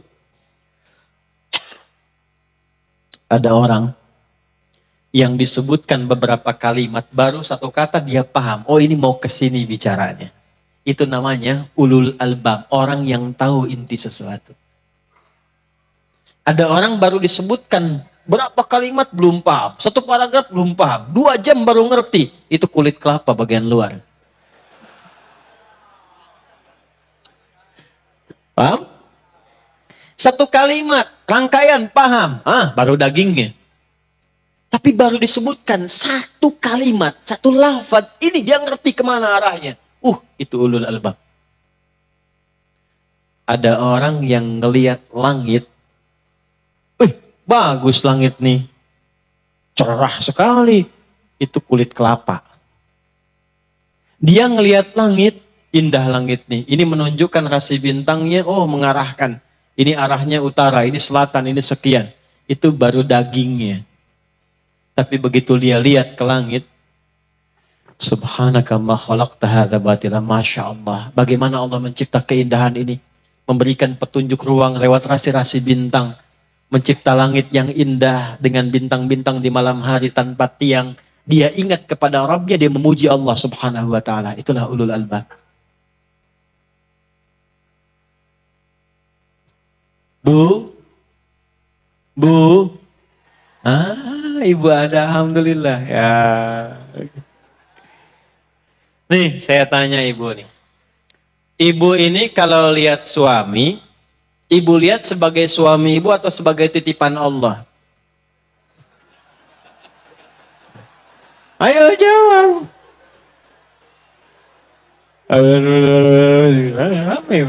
Tapi kalau disapa kompak ya, Bu. Tuh kan? Ibu kalau lihat suami, ibu lihat sebagai suami ibu atau sebagai titipan Allah? Titipan Allah. Masa? Antum deh yang laki-laki. Pak. Antum lihat istri itu. Sebagai istri antum atau titipan Allah? Antum yang muda-muda, saya tahu nih, banyakan single dan jomblo. Ya. Ya, betul. Single itu perjuangan, jomblo nasib. Tapi sudut sini jomblo fisabilillah saya lihat tuh. Paham? Lihat sini. Antum lihat orang tua antum itu sebagai ayah ibu atau titipan Allah. Kalau titipan Allah, kenapa antum masih marah? Kenapa masih berkata ah? Sedangkan Allah ketika menitipkan orang tua pada antum, bukan pada anak yang lain, Allah berkata, "Fala taqul lahuma uff." Jangan sekalipun engkau bermuka cemberut atau bahkan bermuka masam atau berkata ah di hadapan keduanya. Anda mengatakan titipan Allah, tapi berapa kali Anda membantahnya? Berapa kali Anda menyakitinya? Berapa kali Anda melanggar ketentuan yang menitipkan kepada Anda? Dan berbahagianya Allah titipkan menjadi orang tua Anda, bukan menjadi orang tua pada anak yang lain. Ibu bapak mengatakan itu anak Anda titipan Allah. Kalau Anda merasa titipan Allah, kenapa Anda sekolahkan di tempat yang tidak mengenalkan dia dengan Allah? Kenapa Anda berikan pakaian yang menjauhkan dia dari rahmat Allah? Allah bilang tutup, Anda buka. Allah bilang jilbabin, Anda pelorotin. Katanya titipan Allah. Ulul albab itu adalah orang yang bisa membaca esensi. Begitu dia melihat ibunya, ibu saya adalah titipan Allah yang harus saya baktikan dan saya sayangi. Jadi berbaktinya itu bukan karena dia ibu saja, tapi karena memang Allah menitipkan itu untuk dibaktikan kepadanya. Quran surah 17 ayat 23. Wa qadha rabbuka alla ta'budu illa iyyah wa bil walidaini. Jadi bukan karena posisi ibunya, karena Allah perintahkan pada saya untuk berbakti pada ibu. Itulah ulul albab. Kalau cuma sekedar bakti tanpa melihat sebagai titipan Allah, baru daging kelapanya. Kalau belum dilihat, oh sama aja dengan ibu-ibu lain, kulit Anda tuh. Kulit kelapa. Gitu. Maaf. Kalau Anda sudah sukses, bapak ibunya dititipkan di panti jompo, kelapa busuk kan ya.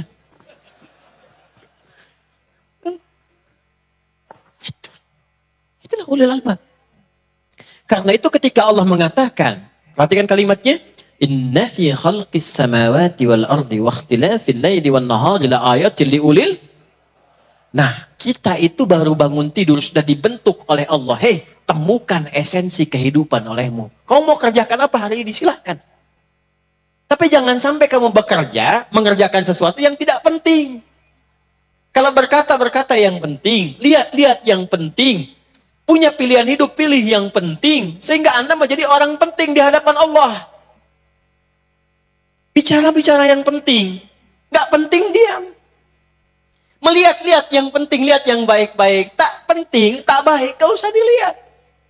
Bekerja cara yang baik-baik. Kalau ada yang baik Anda bisa dapatkan, kenapa cari yang tidak baik? Kan Anda tahu rezeki tidak akan tertukar. Semua sudah Allah atur. Ada jalan yang baik. Kalau sudah Allah berikan yang baik, kenapa Anda mengatur diri sendiri mencari jalan yang tidak baik? Kan tahu korupsi itu salah. Mencuri itu salah. Kenapa masih korupsi? Anda nggak korupsi pun nggak akan kehilangan rezeki Anda. Kenapa masih mencuri? Makanya ulul albab itu, dia paham betul. Ketika akan mengerjakan sesuatu mana yang penting. Bagi dia itu sendal, yang penting alas kaki, saya bisa melangkah dengan baik. Oh titipan juga, pada akhirnya rusak. Kalaupun hanya dia pakai yang bagus, untuk menyesuaikan saja, menghormati orang lain karena Allah perintahkan.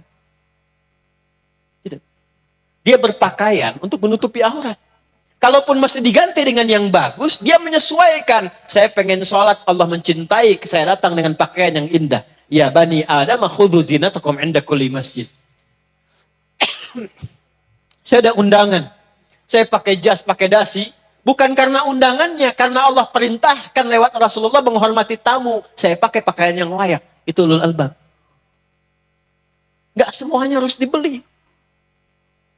Muncul model ini, beli. Muncul model ini, beli. Dipakai? Enggak. Kulit kelapa.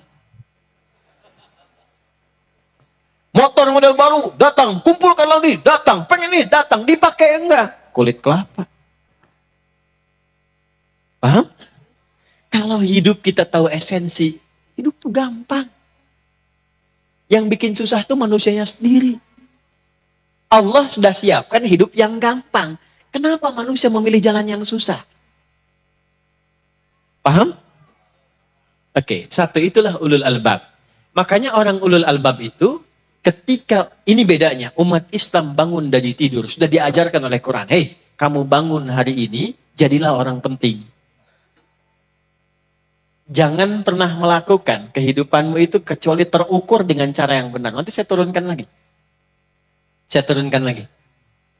Kita balik nanya, ya Allah, gimana caranya berlatih jadi ulul albab? Teruskan ayatnya. Alladzina yadhkurunallaha qiyaman wa qu'udan wa 'ala junubihim. Setelah itu, setelah tadzakkur, setelah zikir, wa yatafakkaruna fi khalqis samawati wal rabbana ma khalaqta hadza batila subhanaka faqina adzabannar. Indahnya, Masya Allah. Ciri ulul albab itu ada 3. 1, ahli zikir. Ya. Sebaik-baik ya. Ini saya akan terangkan maksimal. Kalau saya sampai batuk terangkan ini, antum belum paham juga. Dengan cara apa lagi saya masih terangkan? Saya pokoknya kalau dihisap, saya lihat wajah antum tuh yang belum dicukur ya. Kalau antum belum pahamnya, saya akan, ya Allah, waktu itu engkau mau mengetahui, saya udah terangin sampai batuk-batuk. Ya. Tapi belum dia mau praktekkan juga, ya Allah, kau maha tahu. Hati-hati mas. Saya paling hafal antum pokoknya itu.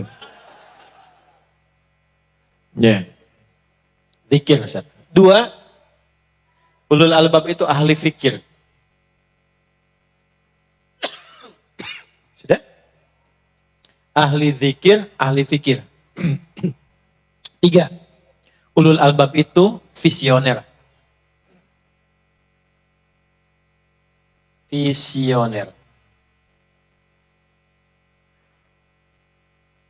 Tahu visioner? Nanti kita turunkan ya. Nah, ada adik-adik kita yang butuh penjelasan lebih.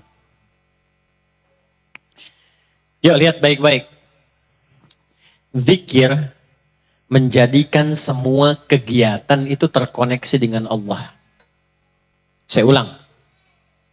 Zikir menjadikan semua kegiatan terkoneksi dengan Allah.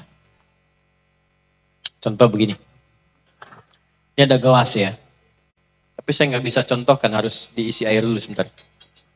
Supaya mudah contohkannya. Enggak, ini saya mau contohkan. Serius. Bismillah.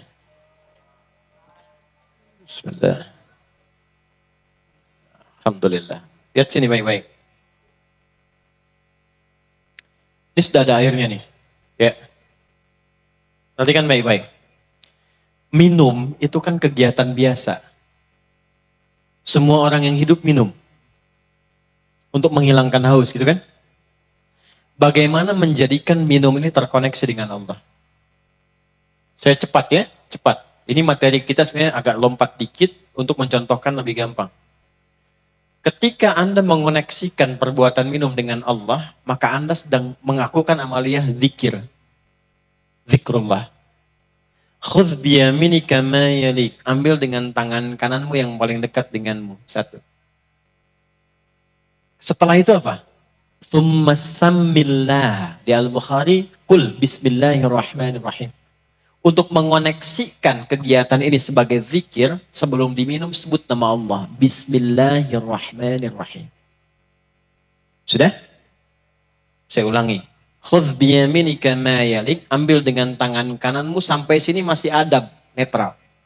Karena umumnya orang minum dengan tangan kanan. Pada umumnya. Tapi koneksi menjadi zikir terjadi ketika qul bismillahirrahmanirrahim. Sebut nama Allah bismillahirrahmanirrahim. Paling singkat bismillah. Di bismillah itu paling singkatnya. Ingat ya, paling singkatnya. Yang lengkapnya bismillahirrahmanirrahim. Baru minum. Bismillahirrahmanirrahim.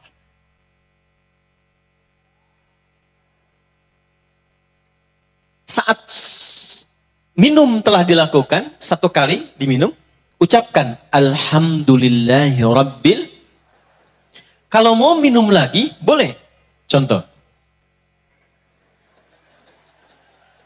Setelah itu, Alhamdulillahi Rabbil. Bolehkah sampai 3 kali? Boleh. Bismillahirrahmanirrahim. Alhamdulillahi Rabbil. Enggak, saya bukan karena haus mau minum, bukan. Saya ingin contohkan.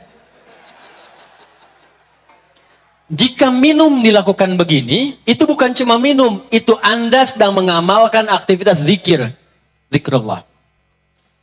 Perhatikan riwayatnya. Jika ada yang minum seperti ini, maka setan tidak akan pernah mendapatkan bagian dari minuman itu.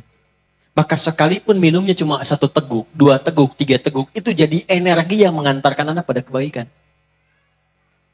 Jadi zikrullah itu fungsinya apa? Kalau makan menyebut nama Allah, minum menyebut nama Allah, maka makanan itu menjadi energi bagi Anda mengerjakan yang baik-baik.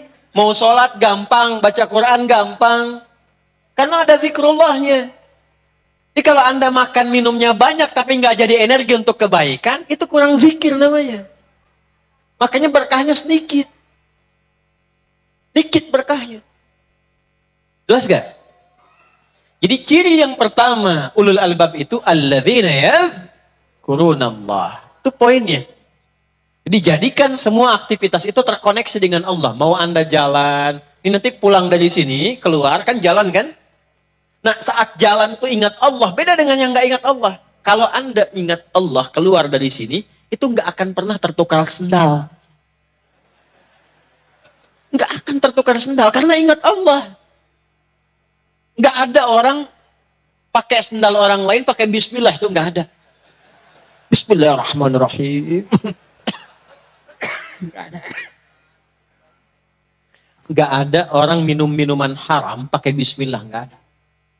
Dan ketika dia membawa bismillah pada yang haram, itu bukan hanya Allah yang mencela. Makhluk semuka langit dan bumi pasti akan menghinakannya. Nggak percaya? Silahkan bikin konten makan makanan haram pakai bismillah. Langsung dapat laporan besoknya Anda tuh.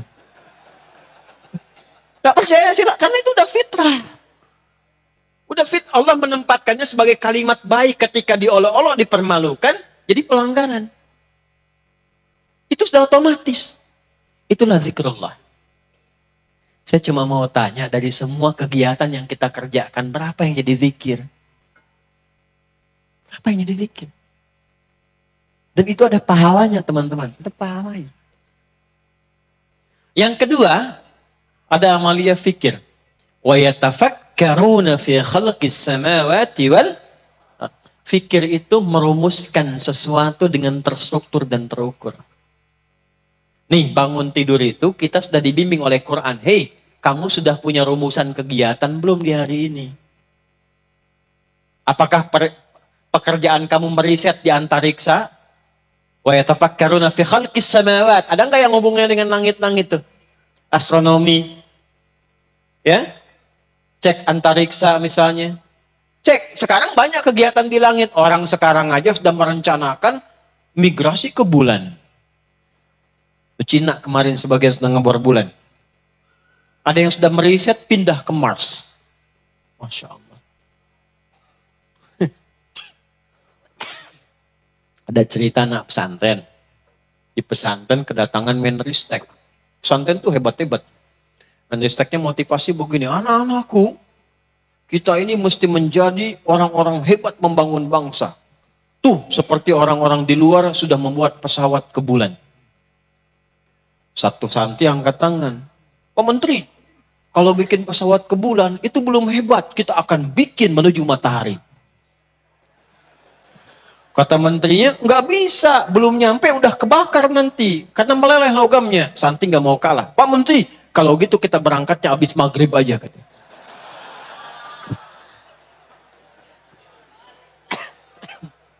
Habis maghrib. Habis maghrib, tari tenggelam. Ini. Jadi baru bangun itu, Allah nggak menginginkan ada orang Islam bangun tidur nggak punya rencana. Antum mau ngerjain apa? Ya, bangun tidur jam 7 mau kemana? Nanti subuhan mau di mana? Jam 7 mau di mana? Jam 8 kerjakan apa? Sampai tidur lagi punya rencana terukur. Makanya bangun tidur pertama, waktunya disebut subuh. Tadi kata asbah. Sesuatu yang sudah siap dengan rencana. Kaifa asbahta ya akhi? Apa kabarmu hari ini? Itu maksudnya orang Arab nanya, kabar dan rencana apa di hari ini? Quran surah 81 ayat 18, "Was-subhi idza tanaffas." Dan demi waktu subuh yang saat tiba, bersamaan dengan nafas itu keluar, Anda sudah punya rencana kegiatan yang terukur untuk dikerjakan. Coba lihat, subuh aja datang, tumbuhan sudah ngasih oksigen terukur. Matahari sudah mengeluarkan sinarnya, nyaman. Jadi kita ditunjukkan yang tumbuhan, yang benda-benda saya sudah melahirkan manfaat dan terukur kegiatannya. Masa manusia yang dihisab gak punya ukuran kegiatan?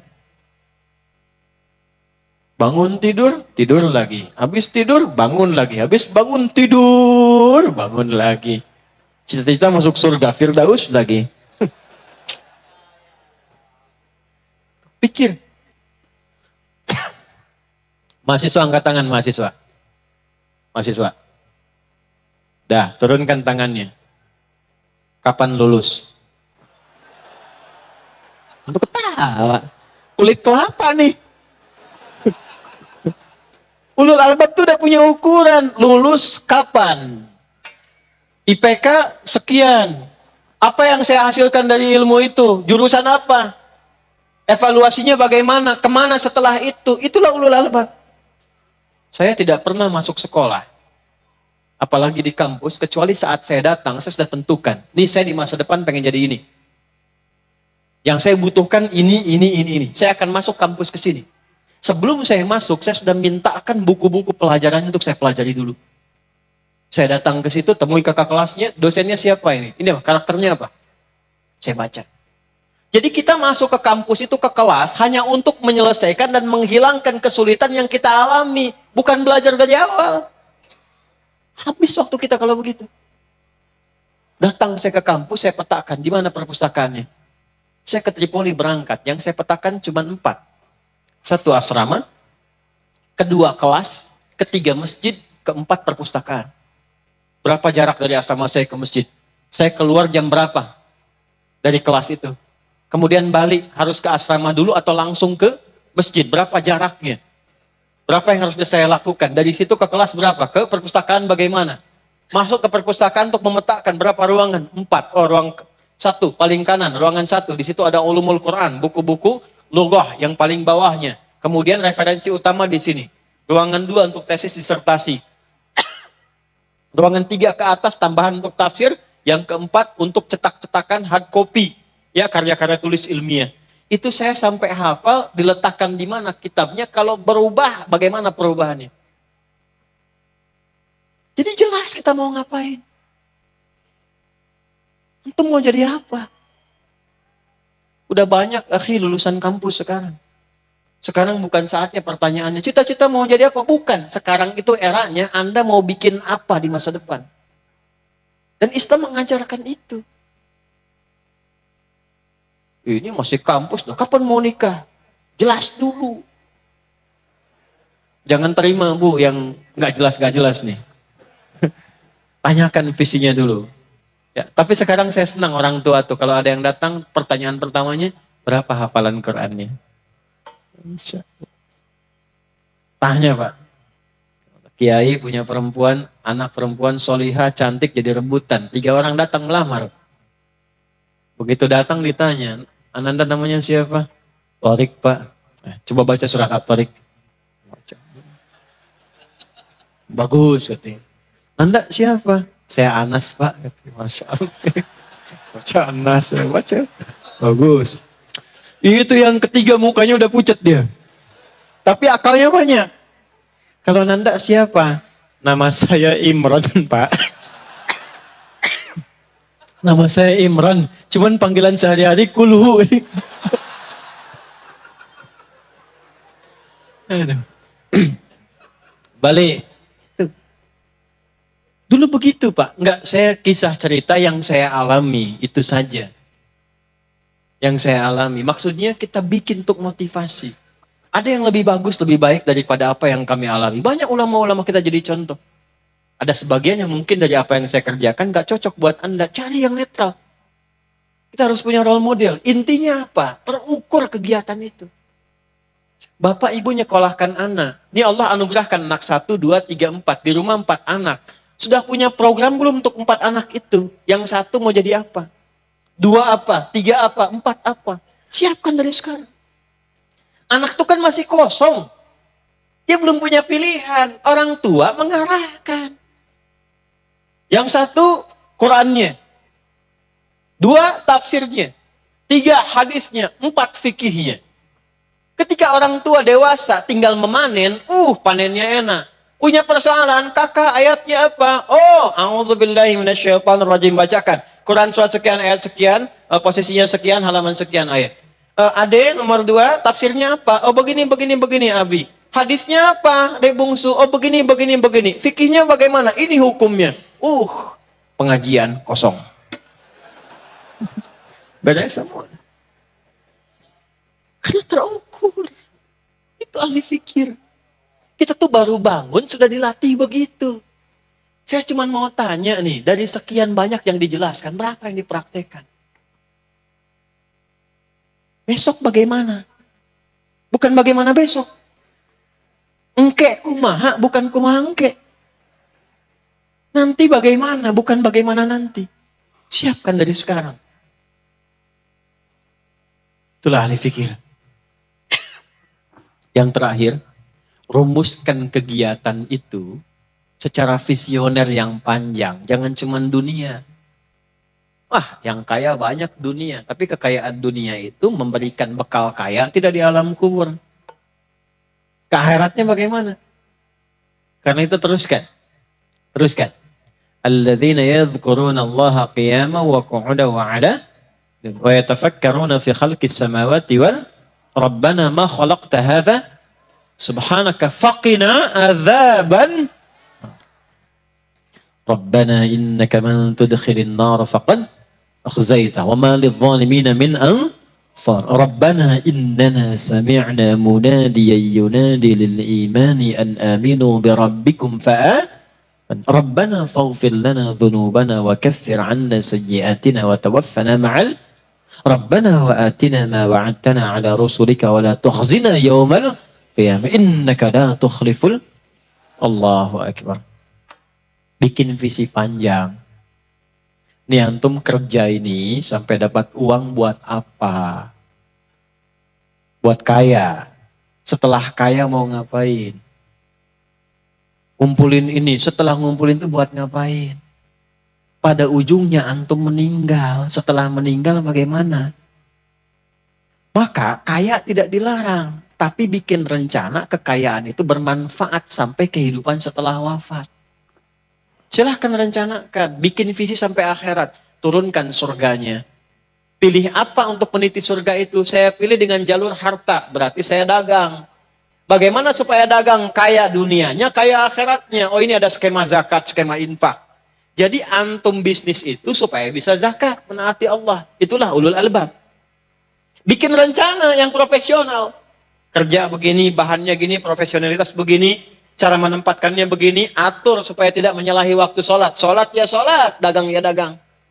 Coba lihat keluar tuh. Masjid Nabawi, Masjidil Haram. Begitu sholat tutup semua. Dan gak ada yang merasakan kehilangan rezeki. Nggak ada tuh. Yang ada apa? Setiap menit laku terus. Coba lihat tuh yang bikin hotel, yang punya jualan macam-macam. Sholat ya sholat. Kalau perlu sholat depan tokonya. Nggak buka tuh. Setelah sholat, ya Allah. Nggak ada yang nggak habis. Habis lagi. Selalu begitu. Jangan takut dengan rizki. Takut kalau kita ditinggalkan oleh orang yang punya rizki. Jangan takut dengan rizki. Kita harus takut kalau ditinggalkan oleh yang punya rizki. Allah subhanahu wa ta'ala. Jangan takut dengan dunia. Takutlah kita kalau ditinggalkan oleh yang punya dunia. Takut sama Allah ya akhi. Antum punya Allah. Gak ada yang kurang. Miliki Allah. La ilaha illallah itu tertanam dalam hati. La ilaha illallah. Merasa kita punya Allah. Kalau merasa punya Allah, nggak akan kekurangan antum. Yang miskin itu yang nggak pernah merasa cukup. yang nggak ada Allah dalam dirinya. Maksudnya nggak ada la ilaha illallah. Akhirnya semua cara ditempuh. Kalau la ilaha illallah itu semuanya dipastikan baik. Allah ridho enggak? Allah ridho enggak? Allah ridho enggak? Gak akan kekurangan. Susun dengan baik. Nah, cara nyusunnya, tempatkan dulu prioritas akhiratnya. Turunkan ke bumi, jadikan sebagai aktivitas. Susun rencana. Tinggal kerjakan, nunggu meninggal. Gitu aja simple. Hidup kan cuma tinggal nunggu wafat aja. Percuma antum takut kematian, meninggal juga. Gak usah takut meninggal itu, pasti akan dialami. Yang ada itu bersiap sebelum pulang. Siapa yang pengen masuk surga? Tuh. Nah, pintu surga itu kan kematian. Kalau antum gak meninggal, gak akan pernah ke surga. Nih, saya tanya, siapa yang pengen ke surga? Hah? Kenapa jadi berkurang? Siapa yang pengen meninggal? Gak ada yang ngangkat. Aneh memang manusia ini. Antum ngangkat atau tidak, meninggal juga. Tinggal tunggu waktu. Antum duluan, saya belakangan bisa. Atau ditukar dibalik bisa. Saya belakangan, antum duluan mungkin. Gak bisa milih kita. Betul gak? Dulu ada orang puasa Kamis pada asar di masjid. Perawat masjid cuman tiduran meninggal. Cuman meremelek meninggal. Lihat itu belakang tuh sudah meremelek tuh.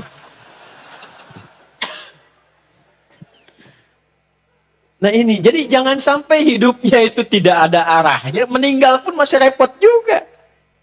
Bikin visi sampai ke akhirat. Dunianya nyaman, akhiratnya nyaman. Jelas? Nah, kalau tahu pernah menjalani sesuatu yang salah, keluar dari visi ini, belum selesai. Ayatnya masih ada. Rabbana faghfir lana dhunubana wa kaffir 'anna sayyi'atina. Ya Allah, selama ini salah saya menjalani hidup. Saya minta ampun ya Allah. Mohon jadikan sisa hidup saya lebih terukur dan lebih baik dari sebelumnya yang pernah saya jalani. Mau usia berapapun, mau 40, 50, 60, 70 tahun, Anda keluarkan zikir ini di pertengahan malam, mohon kepada Allah, maka digugurkan semua dosa-dosa yang pernah dilakukan di masa lalu yang buruk-buruk, Allah ganti sisa hidup Anda dengan lebih baik dibandingkan dengan yang sebelumnya. Dan sisa hidup Anda itulah yang akan dikenang oleh orang-orang saat Anda meninggalkan dunia ini. Kan banyak sahabat Nabi yang sepuh-sepuh masuk Islam lantas meninggal dunia. Tapi yang diingat oleh orang, apa? Adalah sejarah hidupnya setelah masuk Islam yang puluhan tahun sebelum Islamnya nggak pernah dikenang. Yang dikenang tuh yang baik-baiknya aja. Silahkan Anda cek, banyak sekali. Ya, misal mohon maaf, Abdullah bin Abi Umi Maktum saat masuk Islam kan sudah sepuh, matanya nggak bisa lihat. Tapi yang dikenang oleh dari beliau itu bukan perjalanan hidupnya dari remaja sampai dengan sepuh. Tapi justru periode keislamannya saat beliau senang ke masjid, tiba-tiba azan, minta sama Nabi, ada nggak keringanan untuk gak ke masjid? Kata Nabi, apakah engkau dengar suara azan? Ya, selama dengar azan tetap ke masjid. Maka sejak saat itu berangkat lebih awal ke masjid. Sampai azannya pun jadi 2 kali. Itulah sejarah azan 2 kali itu. Abdullah bin Abi Umi Maktum. Itu yang diviralkan sampai sekarang. Antum jangan takut, Allah lebih cinta pelaku maksiat yang tobat dibandingkan orang soleh yang tidak pernah merasa salah. Catat itu. Allah lebih cinta pelaku maksiat yang gemar bertobat dibandingkan orang soleh yang tidak pernah merasa salah. Ya, kalau antum pernah berbuat maksiat, karena Anda manusia. Tapi karena Anda manusia, Anda tobat. Karena yang tidak tobat itu cuma setan.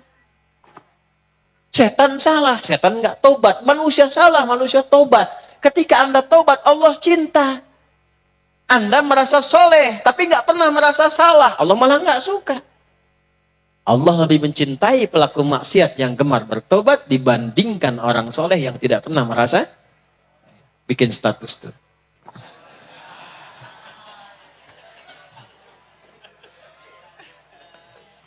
Paham? Baik. Saya langsung ke ayat 200-nya. Ya ayyuhalladzina amanu sabiru wasabiru warabitu wattaqullaha la'alakum tuflihun. Tapi membuat itu nggak mudah kata Allah, mesti sabar. Sabar. Bikin planning itu sabar. Menjalaninya sabar karena nggak mudah.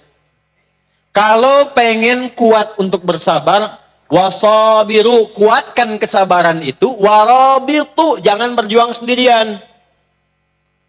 Ini kan banyak, tadi saya tanya, mahasiswa mana? Angkat tangan banyak. Ini yang banyak, ini kenal nggak dengan satu dengan lainnya? Ya. Coba angkat tangan lagi, yang mahasiswa angkat tangan. Kan banyak ini. Antum kesini itu saling kenalan nggak? Coba kalau antum saling kenalan, laki-laki aja, perempuan. Contoh, antum yang laki-laki saling kenalan, pulang dari sini kenalan, ini mahasiswa. Mana? Yang satu ini A, satu B, satu C. Setelah itu antum bikin grup untuk saling menguatkan. Akhi, ketemu yuk kita nanti Jumatannya di sini. Akhi, gimana kalau kita bikin grup untuk hafalan Quran? Akhi, antum jurusan apa? Oh sama, aneh juga jurusan itu. Kita belajar sama-sama yuk. Pernah nggak melakukan itu? Jadi kalau kita sudah bisa saling mengingatkan, itu ringan menjalaninya. Itulah warabitu. Dan kompak menjaga ketakwaan si Allah subhanahu wa ta'ala. Ini dari yang datang, berapa banyak yang dagang. Dari yang dagang ini pernah nggak antum menjalin silaturahim untuk mengeratkan? Dan saling merekomendasikan. Ini ada pedagang beras, ini pedagang sayur. Ini agen rumah, ini macam-macam. Pernah nggak duduk sama-sama, kumpul saling merekomendasikan? Ini zamannya aplikasi, bikin aplikasi. Ayo teman-teman yang butuh sayur, yuk ke sana ya, sayurnya enak banget. Ini yang butuh beras, sana teman kita jualan beras. Ini yang sedang dari rumah, nih teman kita developer di sini secara syar'i misalnya. Pernah nggak itu dipakai? Lalu saling istiqomah. Teman-teman jangan sampai riba ya, teman-teman jangan sampai menipu ya, teman-teman jangan kurangi timbangan ya, itu mahal. Kenapa nggak nyari surga dengan bisnis antum? Kenapa nggak nyari surga dengan pelajaran antum? Kenapa nggak nyari surga dengan birokrasi antum? Itu baru bangun tidur, disuruh begitu kita, itulah ulul albab. Dan itu berita baiknya, kita sebagai muslim berbahagia, cuma di Islam kita temukan itu. Ini menunjukkan agama ini benar. Dan saat benar pun kita dilarang memaksa orang lain. La ikraha, dan diminta menghormati keyakinan lain. Lakum dinukum, dan diminta menguatkan keyakinan diri kita sendiri. Poinnya. Jelas? Setelah itu, barulah baca doa untuk menguatkan tekad kita. Doa itu di akhir. Selama ini doa di awal kan? Coba baru bangun langsung kan? Alhamdulillahilladzi ahyana ba'dama amatana wa ilaihin. Nah, padahal letaknya itu setelah sadar ini, sadar terstruktur, baru masuk itu intinya, intisarinya, perjanjian komitmen kita sama Allah saat bangun dari tidur. Nah sekarang apa lengkap doanya? Lengkapnya seperti apa? Maknanya apa? Maknanya apa? Lengkapnya ditemukan di mana? Gimana cara bacanya? Bagian terakhir. Itu kita akan bahas di pertemuan selanjutnya insya Allah. Ya, supaya kita sedikit-sedikit dulu. Kan ini aja harus dihafalkan. Ingat antum apa lagi saya berita aja saya perhatikan. Insya Allah diberikan kemudahan ya. Diberi kelancaran. Tapi saya minta kita komitmen sama-sama. Apa yang kita pelajari kita amalkan insya Allah. Jadi pribadi yang baik insya. Nah, kita berukhuwah, kenali setiap yang datang. Doa kalau bisa tuh bikin database tuh ya, DKM. Jadi yang masuk ini ada database-nya, bisa saling silaturahim. Nanti kalau sudah jadi, bikin aplikasi. UMKM-nya masukkan ke situ. Lalu linkkan, kan bukan cuma di W Halim. Mungkin ini ada yang dari Natar, ada dari Natar. Ada Metro. Tuh, W Kambas. ada gajah ya. Oh semua. Pokoknya banyak kan dari sini. Kenapa nggak antum bikin database? Besok-besok kita nggak harus di sini misalnya. Nanti sesekali dari sini saya jalan ke masjid yang lain.